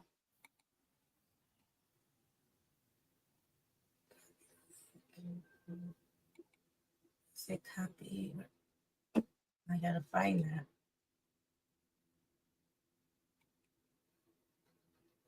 Okay, so right now I am in my Amazon wish list and it says invite.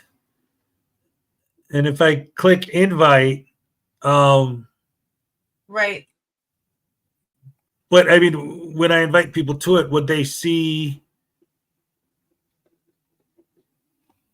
Because I don't want to just post it on here, or well, I guess if I'm inviting specific people, though, I would be inviting people who I know I could trust, right? Oh no, copy link. Oh, you know what? Here's what I'll do. I will send you the link right now in private chat.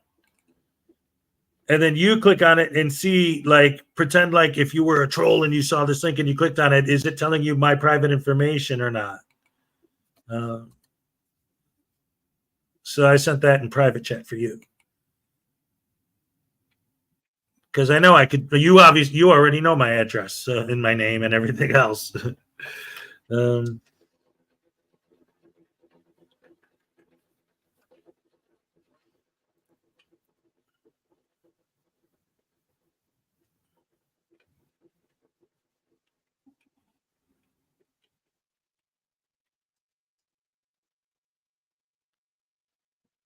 This is funny. We're going back and forth. We're trying to figure out how to do our stuff.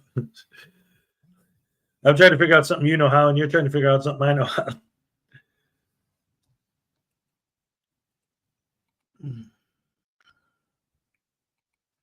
Well, ladies and gentlemen, we're learning live right here on the Rise and Shine with Hezokuai show this wonderful Tuesday morning. Thank you guys all for joining us. I love you guys. You're the best fans in the world. Oh, my goodness gracious me. So wonderful to have so many beautiful, fantastic, amazing, wonderful people here, as always. And while we're working, I'm not twerking, but I can do a happy dance. All right, yes.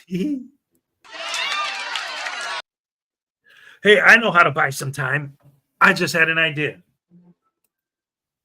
While you're working on that and I'm working on this, how about this to buy a few minutes? Ladies and gentlemen, boys and girls, women and children of all ages.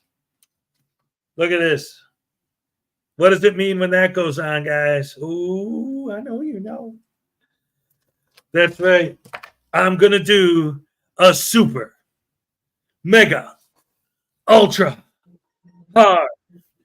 hardcore, happy dance.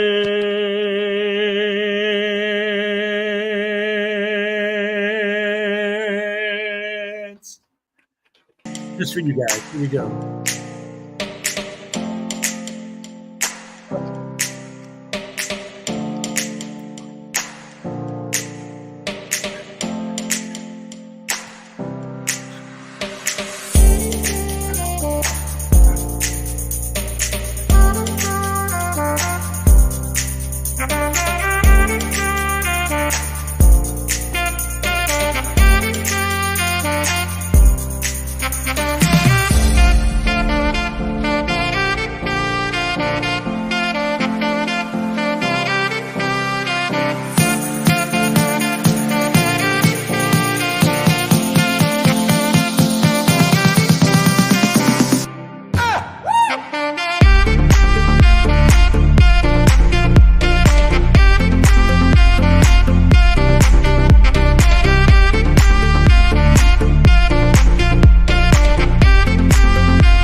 Oh, yeah.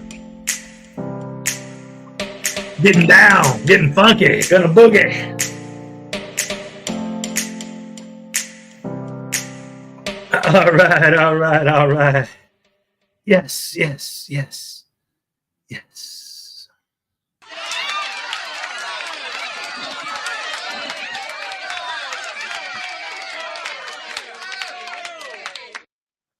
What's up, y'all?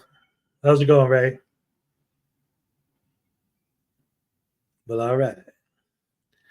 Getting caught up with the ketchup. Sorry, I was muted. That's all right. So how you doing? I'm fine. I finally found my link. Yay! Excellent, Mundo. I love it. I love it. I love it. Looks like something happened during the happy dance too, but I don't know what. 'Cause I can't see what my sunglasses is on. Why did you share your Amazon link in the chat again, or in the? Oh.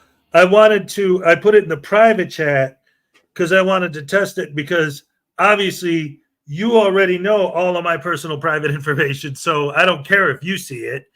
So I wanted you to let me know, if you click on the link, what'll it what do you see? What does it show you? List. I see your list. Is it under like my name and everything? Hold on, I'll tell you in a second.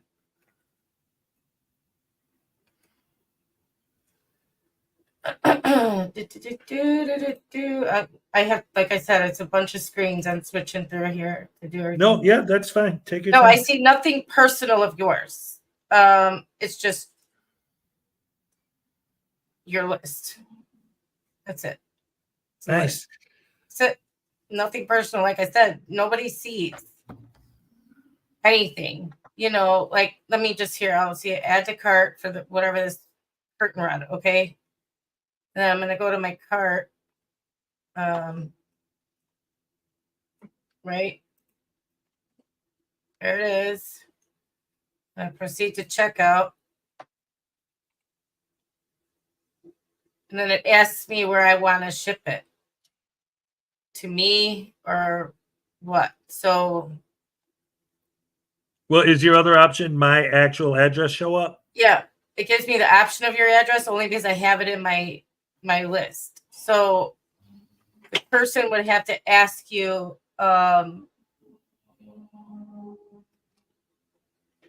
where to ship it. Pretty much. Because I guess you didn't set that up. Oh. You have to set it up. So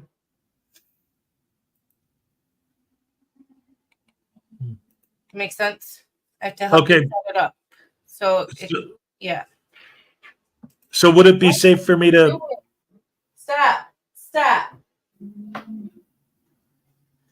Yeah, you can set it up because nobody will see what. Well, no. What I mean is, like, if I posted it in the public chat right now, I'd be safe. Your Amazon wish list? Yeah. Yeah, but nobody would know where to send the stuff. You don't have an address. It's Are just you defaults. listening to what I'm saying? Yes, but I have how your do I? address, so I know where to send it. Okay. Oh, it comes up I on your don't list have because your new you've sent me address. stuff before. Right. I actually don't have your new address in there, so I wouldn't know where to send it. Oh yeah, I do. Never mind. They wouldn't because they don't have your address. So they'd be sitting there like, where do I send this? You have to go in and you have to set it up with your address before you should post your wish list. That's why I'm saying I got to help you do this. Okay. So, okay. All right. And unclean hands. Thank you. That was very generous of you.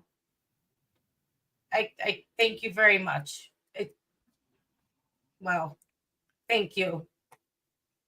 Speaking of which, I have to say thank you to JC Landry because I just got a cash app from JC Landry. Here is your happy dance.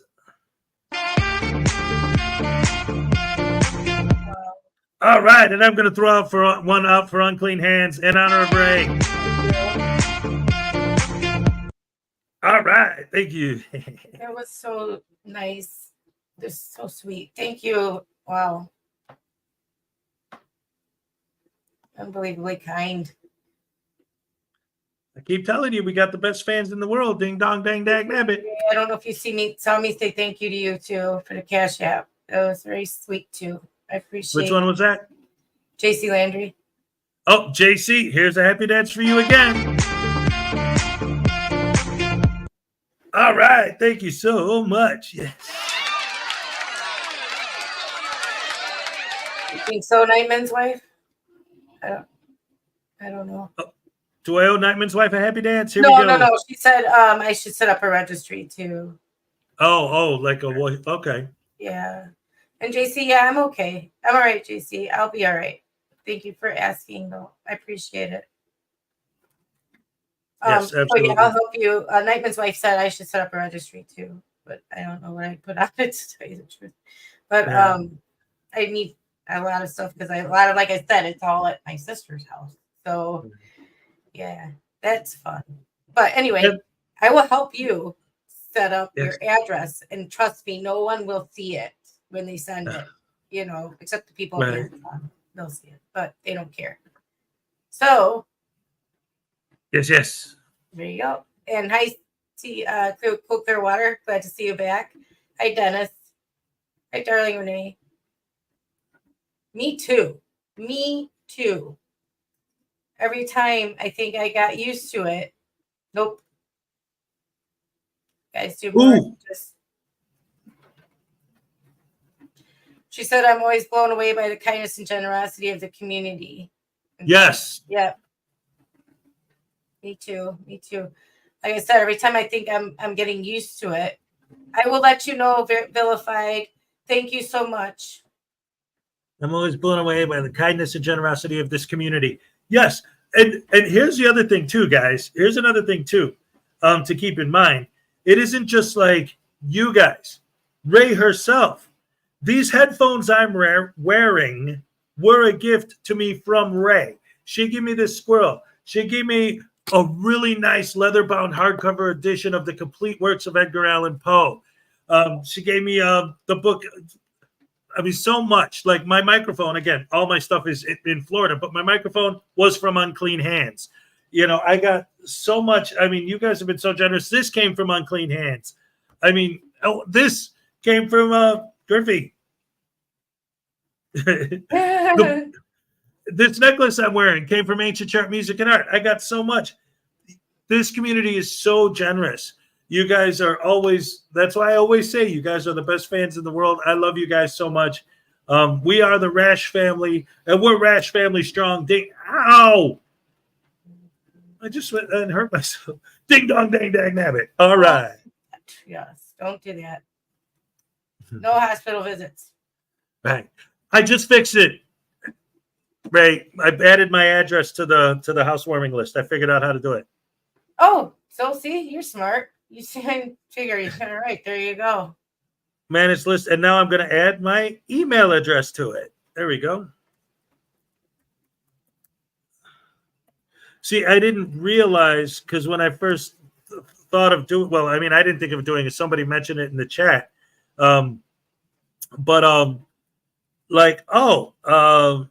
Because when I'm on Amazon, it has all of my information, you know, my address and everything. I never thought that I had to add it separately for the wish list. I will show you later, but after the stream, that I'll show you. Well, I'll literally share my screen with you and go through the process of picking something from your wish list and then going through checkout and showing you that the address won't show up. I believe it. Oh, wait, I could add a picture? Yeah, so people know it's you. Because there's a lot of common, you know, if they have to search for you. You know what I mean?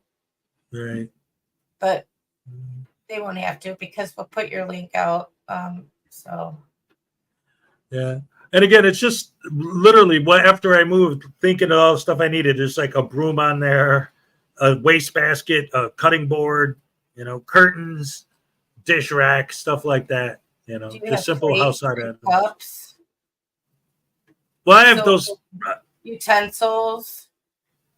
I have red Solo cups. No, actual cups has. I mean, come on, you can't. Oh my lord. And I have plastic silverware. That's starting to melt though, the more I use it. So should I add that stuff to the wish list as well? What? Turning the autocorrect off on your old lady. I don't think Amazon can help you with that.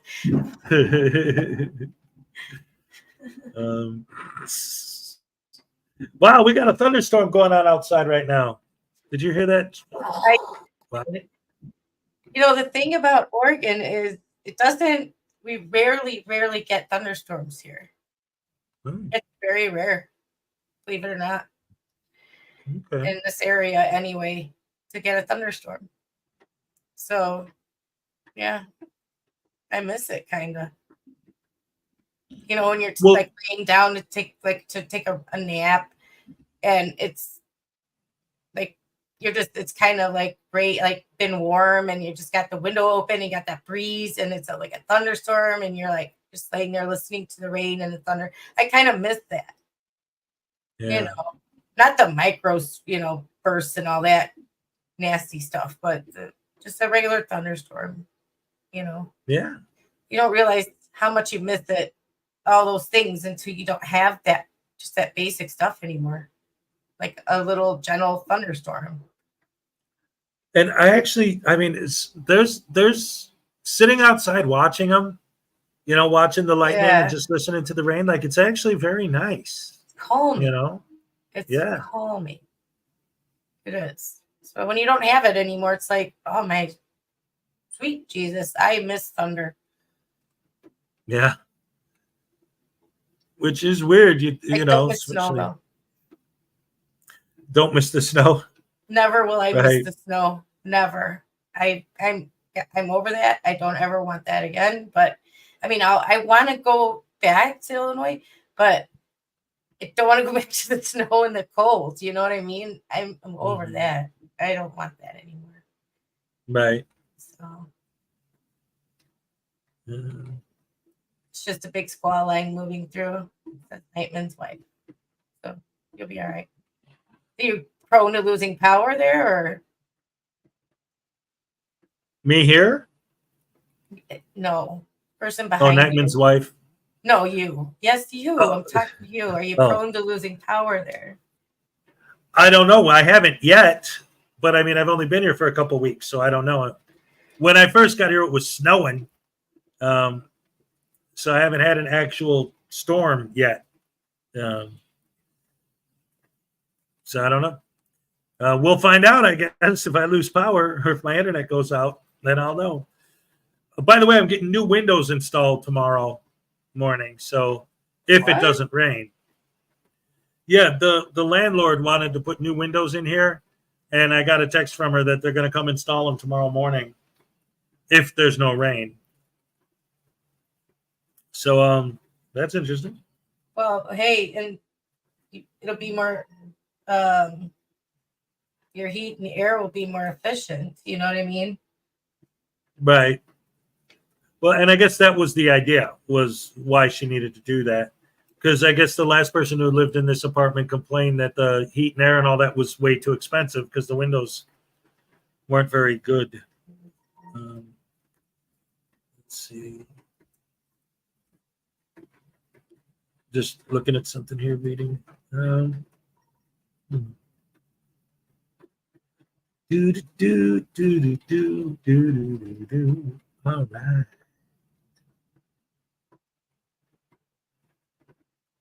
So yeah, that's. I'm glad you're figuring that out. So am I.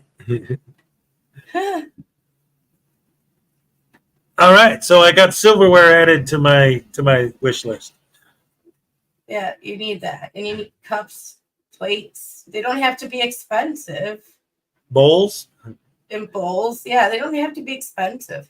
They can, but you do need them. Right. And a coffee cup. Make sure you get a coffee cup of some sort. Well, I got Doc Leno's coffee mug. But that thing looks like a dollhouse coffee cup in your hand. I think you need a bigger one. Yeah, that's true. Part of the problem of why I didn't put a lot of that stuff on is I have all of that stuff waiting for me in Florida. I have an entire big unopened box of pots and pans and all that, just waiting for me to go pick it up, Well, okay. There's nothing wrong with having more than one set, unless you don't have a lot of room to store it, Right, which I don't. But you can always get an external cabinet. I mean, yeah. Well, what I I'm use using one now, of those. Oh, go ahead. I'm sorry. Well, it's really cool because actually, in this place, there's and I think I could get it on camera from here. I can't. You can see like my stove, refrigerator, stove, and sink. Yeah. Well, originally that was all one piece, and they added a refrigerator when the attached refrigerator stopped working. So now the attached refrigerator is actually just extra storage space. So That's yeah. actually kind of cool. Yeah. I have the pots and pans are underneath the stove in the bottom, like where the broiler would be in a gas stove, but it's an electric stove. And then that extra storage unit is where right now it's full of ramen from when the boys were here. I just stuffed I bought a 42 pack of ramen that I put in there. And then all the cabinet space above, I got just instant mashed potatoes, mac and cheese, stuff like that up there, cereal, breakfast cereal, powdered milk, because I don't drink a ton of milk, but when the kids are here, we do go through a ton of milk. So I just bought a big thing of Swiss Miss powdered milk, and I just will make milk, and that's what they're drinking. Yeah. But I got pots and pans to get by, but with the silverware, all I have is the plastic stuff. And again, it is starting to melt. We need hot food. It's getting to it. I have a couple plastic plates, and I got the red Solo cups, so some real cups. Yeah, whatever. But the main things, are like the broom, the mop, the dish rack, because I hate just putting my dishes out on a towel. Mm-hmm. I don't like that either. I just don't feel like they dry right. Right. Oh, and another thing that I do want to get just in general, it's not on my housewarming list, but just I found on Amazon big, huge air mattress patches. So I can patch up the one that Uncle Artie sent me. I just have to order the super huge patches. But they do have them. So I'm going to get that eventually and fix that mattress. So between that and then the thing that I have, the topper pad, I'll be good. You need to get your stuff. Yes, that's the main thing. As soon as I am able to get back to Florida, it'll all be good. Either once I can afford to go back there and rent a car, or get a car and then drive back there, pick up my stuff, and drive back. I know. Either way. They've taken away so many bus systems too that it's impossible. But the problem is too that I would take a bus, train, whatever. But between here and Portland, guess how many other suburbs there are? Try and make a guess. 14. How many other suburbs between here and Portland? Yeah, I don't know. I just threw out a random 14. number. Yeah, there's none. Oh. For it. That's why there's no connecting train system like a metro in Illinois, or a bus system or anything, because there's no suburbs between here and there. It might be a little small town or something, but nothing to connect a train or a bus system. I'd take that. I'd hop myself onto that and go, no problem, but the 2 weeks that you were in Illinois, well, I mean, this, but my whole thing was, I got to go visit her while she's in town, and I looked into it, and what I found was I could get there on a train, but I would have to switch 3 times, and one of them would include a 2-hour walk from one station to the next closest station, and it would take me 12 hours to get there or something. Right. It was ridiculous. I'm like, it's an hour by car. You see a what I 1 hour mean? drive, yeah.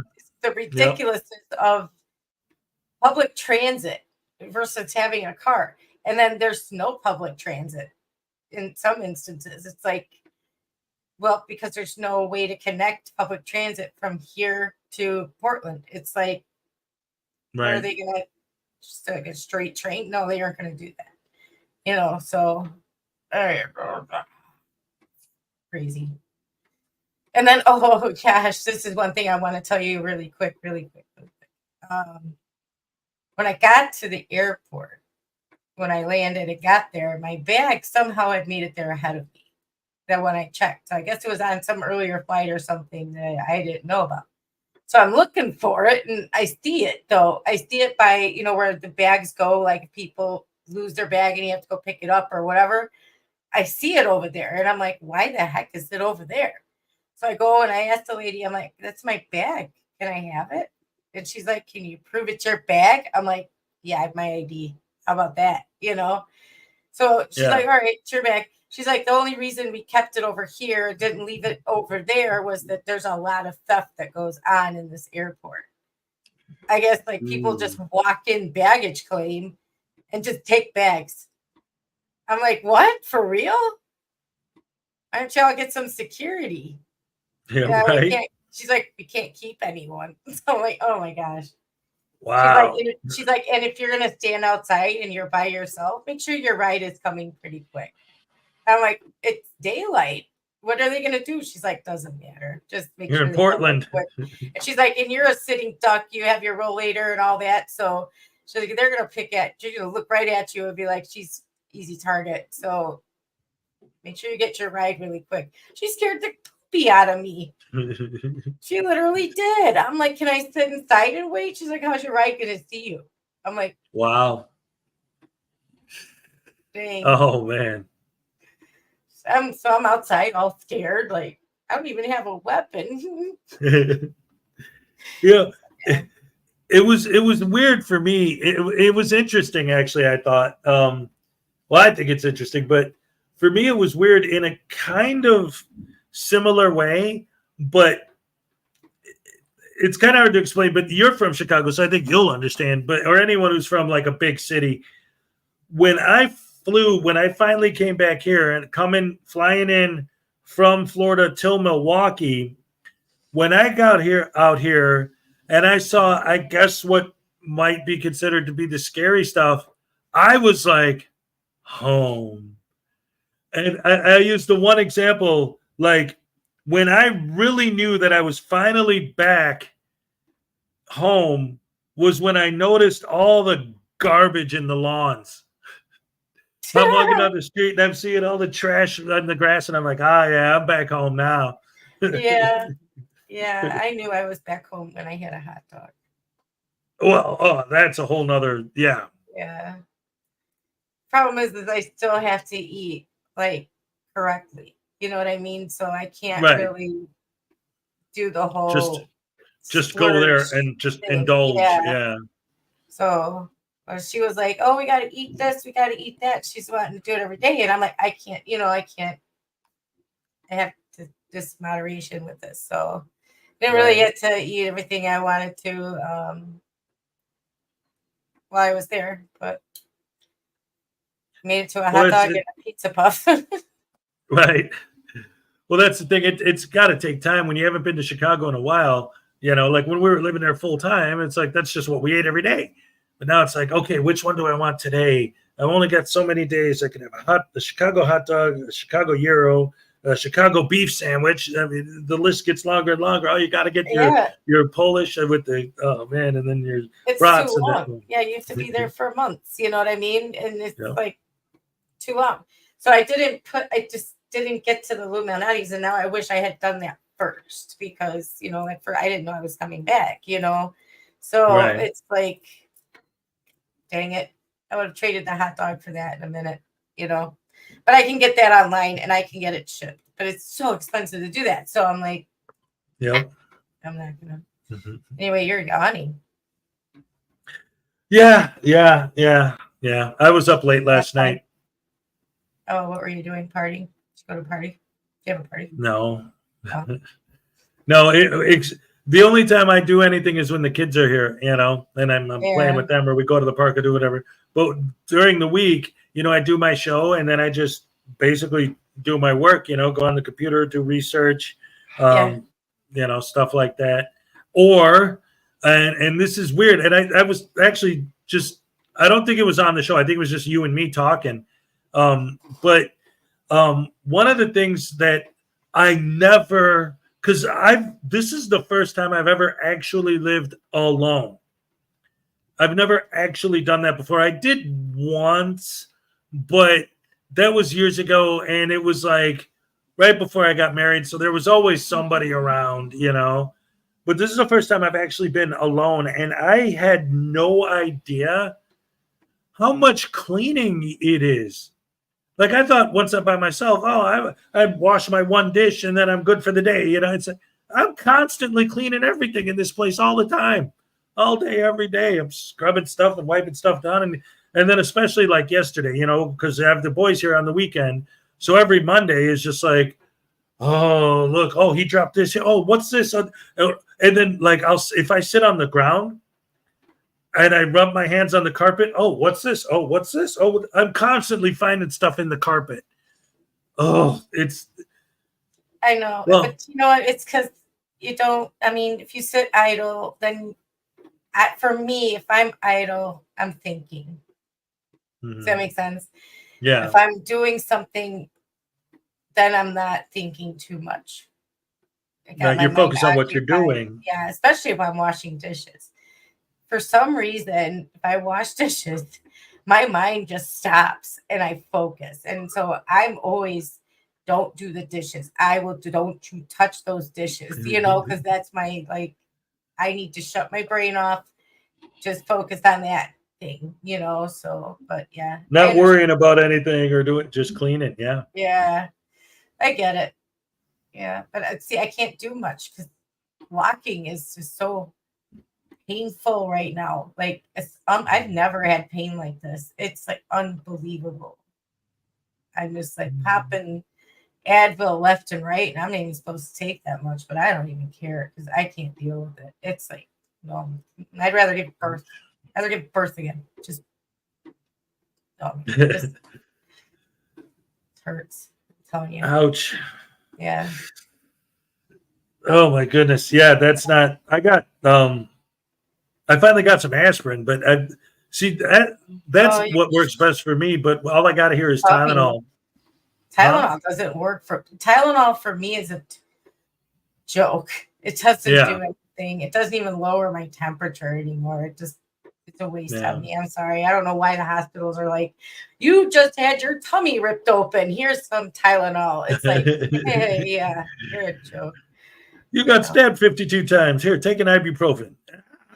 Well, ibuprofen is fine. I could take, that works for you. Ibuprofen, and it takes the pain to a dull roar. Do you know what I mean? Plus the inflammation, it works really well on that. And I think once the swelling goes down more, it helps the pain, so the blood can flow there. But Tylenol doesn't do anything for inflammation. Right. And it doesn't then increase the blood flow. So, yeah. And I'm definitely not a narcotics person because I get so, I can't. I get so nauseous from those pills. I just don't, I don't want to be walking around green all day. What are you looking at? The lightning and the, you guys don't hear the thunder? I hear it, but it was like, what do you see looking at? Is there a goat? No, I'm watching the lightning out the window. Yeah. Oh. But yeah, like the pills are they make me ill. I can't. The room spins and all that. I just can't do them. Just can't. Yeah, see, I've always been someone that, like, I mean, it's not like I'm a pill popper or anything, but like in the situations where it was almost for me. Carrie, for me, it was always like with the dentist. Back in the day, they'd give me like Vicodin or whatever for my teeth and stuff like that from time to time, and those things never really gave me a problem. For me, the way those things always affected me was kind of like it didn't get rid of the pain and it didn't make me sick. What it did was I was still in pain. I just didn't care that it hurt. I was just like, oh. Yeah. So what's the point if you're still in pain? What is the point of taking it then? I mean, you're taking a pill for no reason at that point, and I don't see why you would do that. Well, like I said, it's weird. It's hard to explain, but that was it. It was like whenever I would take like any kind of like Vicodin or codeine or anything like that, the effect it always had on me was it would still hurt. I just don't care that it hurts anymore. It's like, oh, yeah, that hurts, but whatever, I'll be fine. Like it just didn't bother me that it hurt. It's hard to explain because I still felt it, but it didn't bother me. It was weird. Oh, Erica, that's probably an allergy. What? she said pain pills make her itch and her ears ring. That could be an allergy. Allergies don't always show up in the form of like throat swelling and things like that, you know. Yeah. But the itching is a concern, so you should be careful. Yeah. Well, that's, you know, it all depends. I mean, that's part of the problem, I think, also is because like there are so many people that use so many drugs for recreation. Yeah. Especially nowadays, that like the doctors are more leery about giving them out to people who do need them, you know. No, but it seems like they're always trying to get me to take them, and I'm like, no, I don't. Yeah, you got the opposite problem. Yeah, No. just because they make me just, and then they're like, oh, but we have anti-nausea, and I'm like, you're just adding pills then. Right. Pills for side effects, pills for this, pills for that. No, please. I can just take some ibuprofen, and it brings it to a dull roar, and then I'm okay. I can deal with that pain. I can deal with a certain level of pain. This, atrocious. This is not fun at all. I will tell you that. This is not fun. I am not ashamed to admit that. I cry because it hurts bad, you know. Mm-hmm. So, you know me, I don't cry over pain. This, yeah, and I gotta get it taken care of. I don't want to live like this much longer, you know. Yeah, it's a lot. It is a lot, but anyway, that's that. Thanks for letting me come on this morning. It's been a lot of fun. Thank you so much for coming. Yes, so am I. You know, I love you, and I'm always happy to have you come on. Of course, as always, this is your spot. You're more than welcome anytime. It's always open for you. And I'm so happy that you were able to join me. Look, we almost went 4 hours. I know. It's been great. I woke up this morning and before I saw you, and she just, for those of you, you know, behind the scenes, you guys don't know, she like just popped up this morning. I was actually in the wrong stream. I was in the wrong link on StreamYard. I went in the wrong place. So she's sitting here waiting for me on my show, and she's like, where is he? So then she's like, did he go in that other one? So then I'm over there or whatever, and then I hear her, Hez, and I'm like, oh, it's Ray. What's going on? She's like, you're in the wrong room. I'm like, oh, crap. Yeah. But yeah. Setting up in our meeting room, and I'm like, what are you doing? Go to the stream. Go to the correct stream, please. Yep. Trying to figure out where he is, and I'm like, oh, wait a minute. I bet he went over there because he's done it before. So I'm like, he's probably tired and didn't realize which one he clicked. So it happens. So it happens. Mornings are hard. They are very hard. So I'm glad I woke up in time to come on, and so it's been great. Yeah. I really and so am I. Enjoy seeing everybody. Enjoy all of this. So I'm glad I came. Yeah, and I am so happy that you were able to come, and especially like I was saying before you showed up this morning, I was in the back of my head thinking, how am I going to stretch this out to 3 hours today? I wasn't even sure I was going to be able to do it. Now we're almost at 4, and it flew by. Beautiful, beautiful, beautiful. Thank you guys for joining us once again. First of all, round of applause for the one, the only, the gorgeous, the beautiful, the amazing, the fantastic Ray. Thank you. And of course, round of applause for all you wonderful, fantastic, beautiful, amazing people. Hi, CyberX. Sorry. I'll do that night and twice. And Donna Ray, I'll email you. Yes. All right, guys. Thank you so much. Love you guys. You're the best fans in the world. Let me go ahead and get it set up for the goodbyes. Goodbye, sweetheart. Well, it's time to go. That's it, the end of the show. I'll see you guys tomorrow, and we'll have so much fun because tomorrow's hump day. Yeah. Bye. Love you guys. Oh, yeah. I'm all shook up.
Why is she thick though?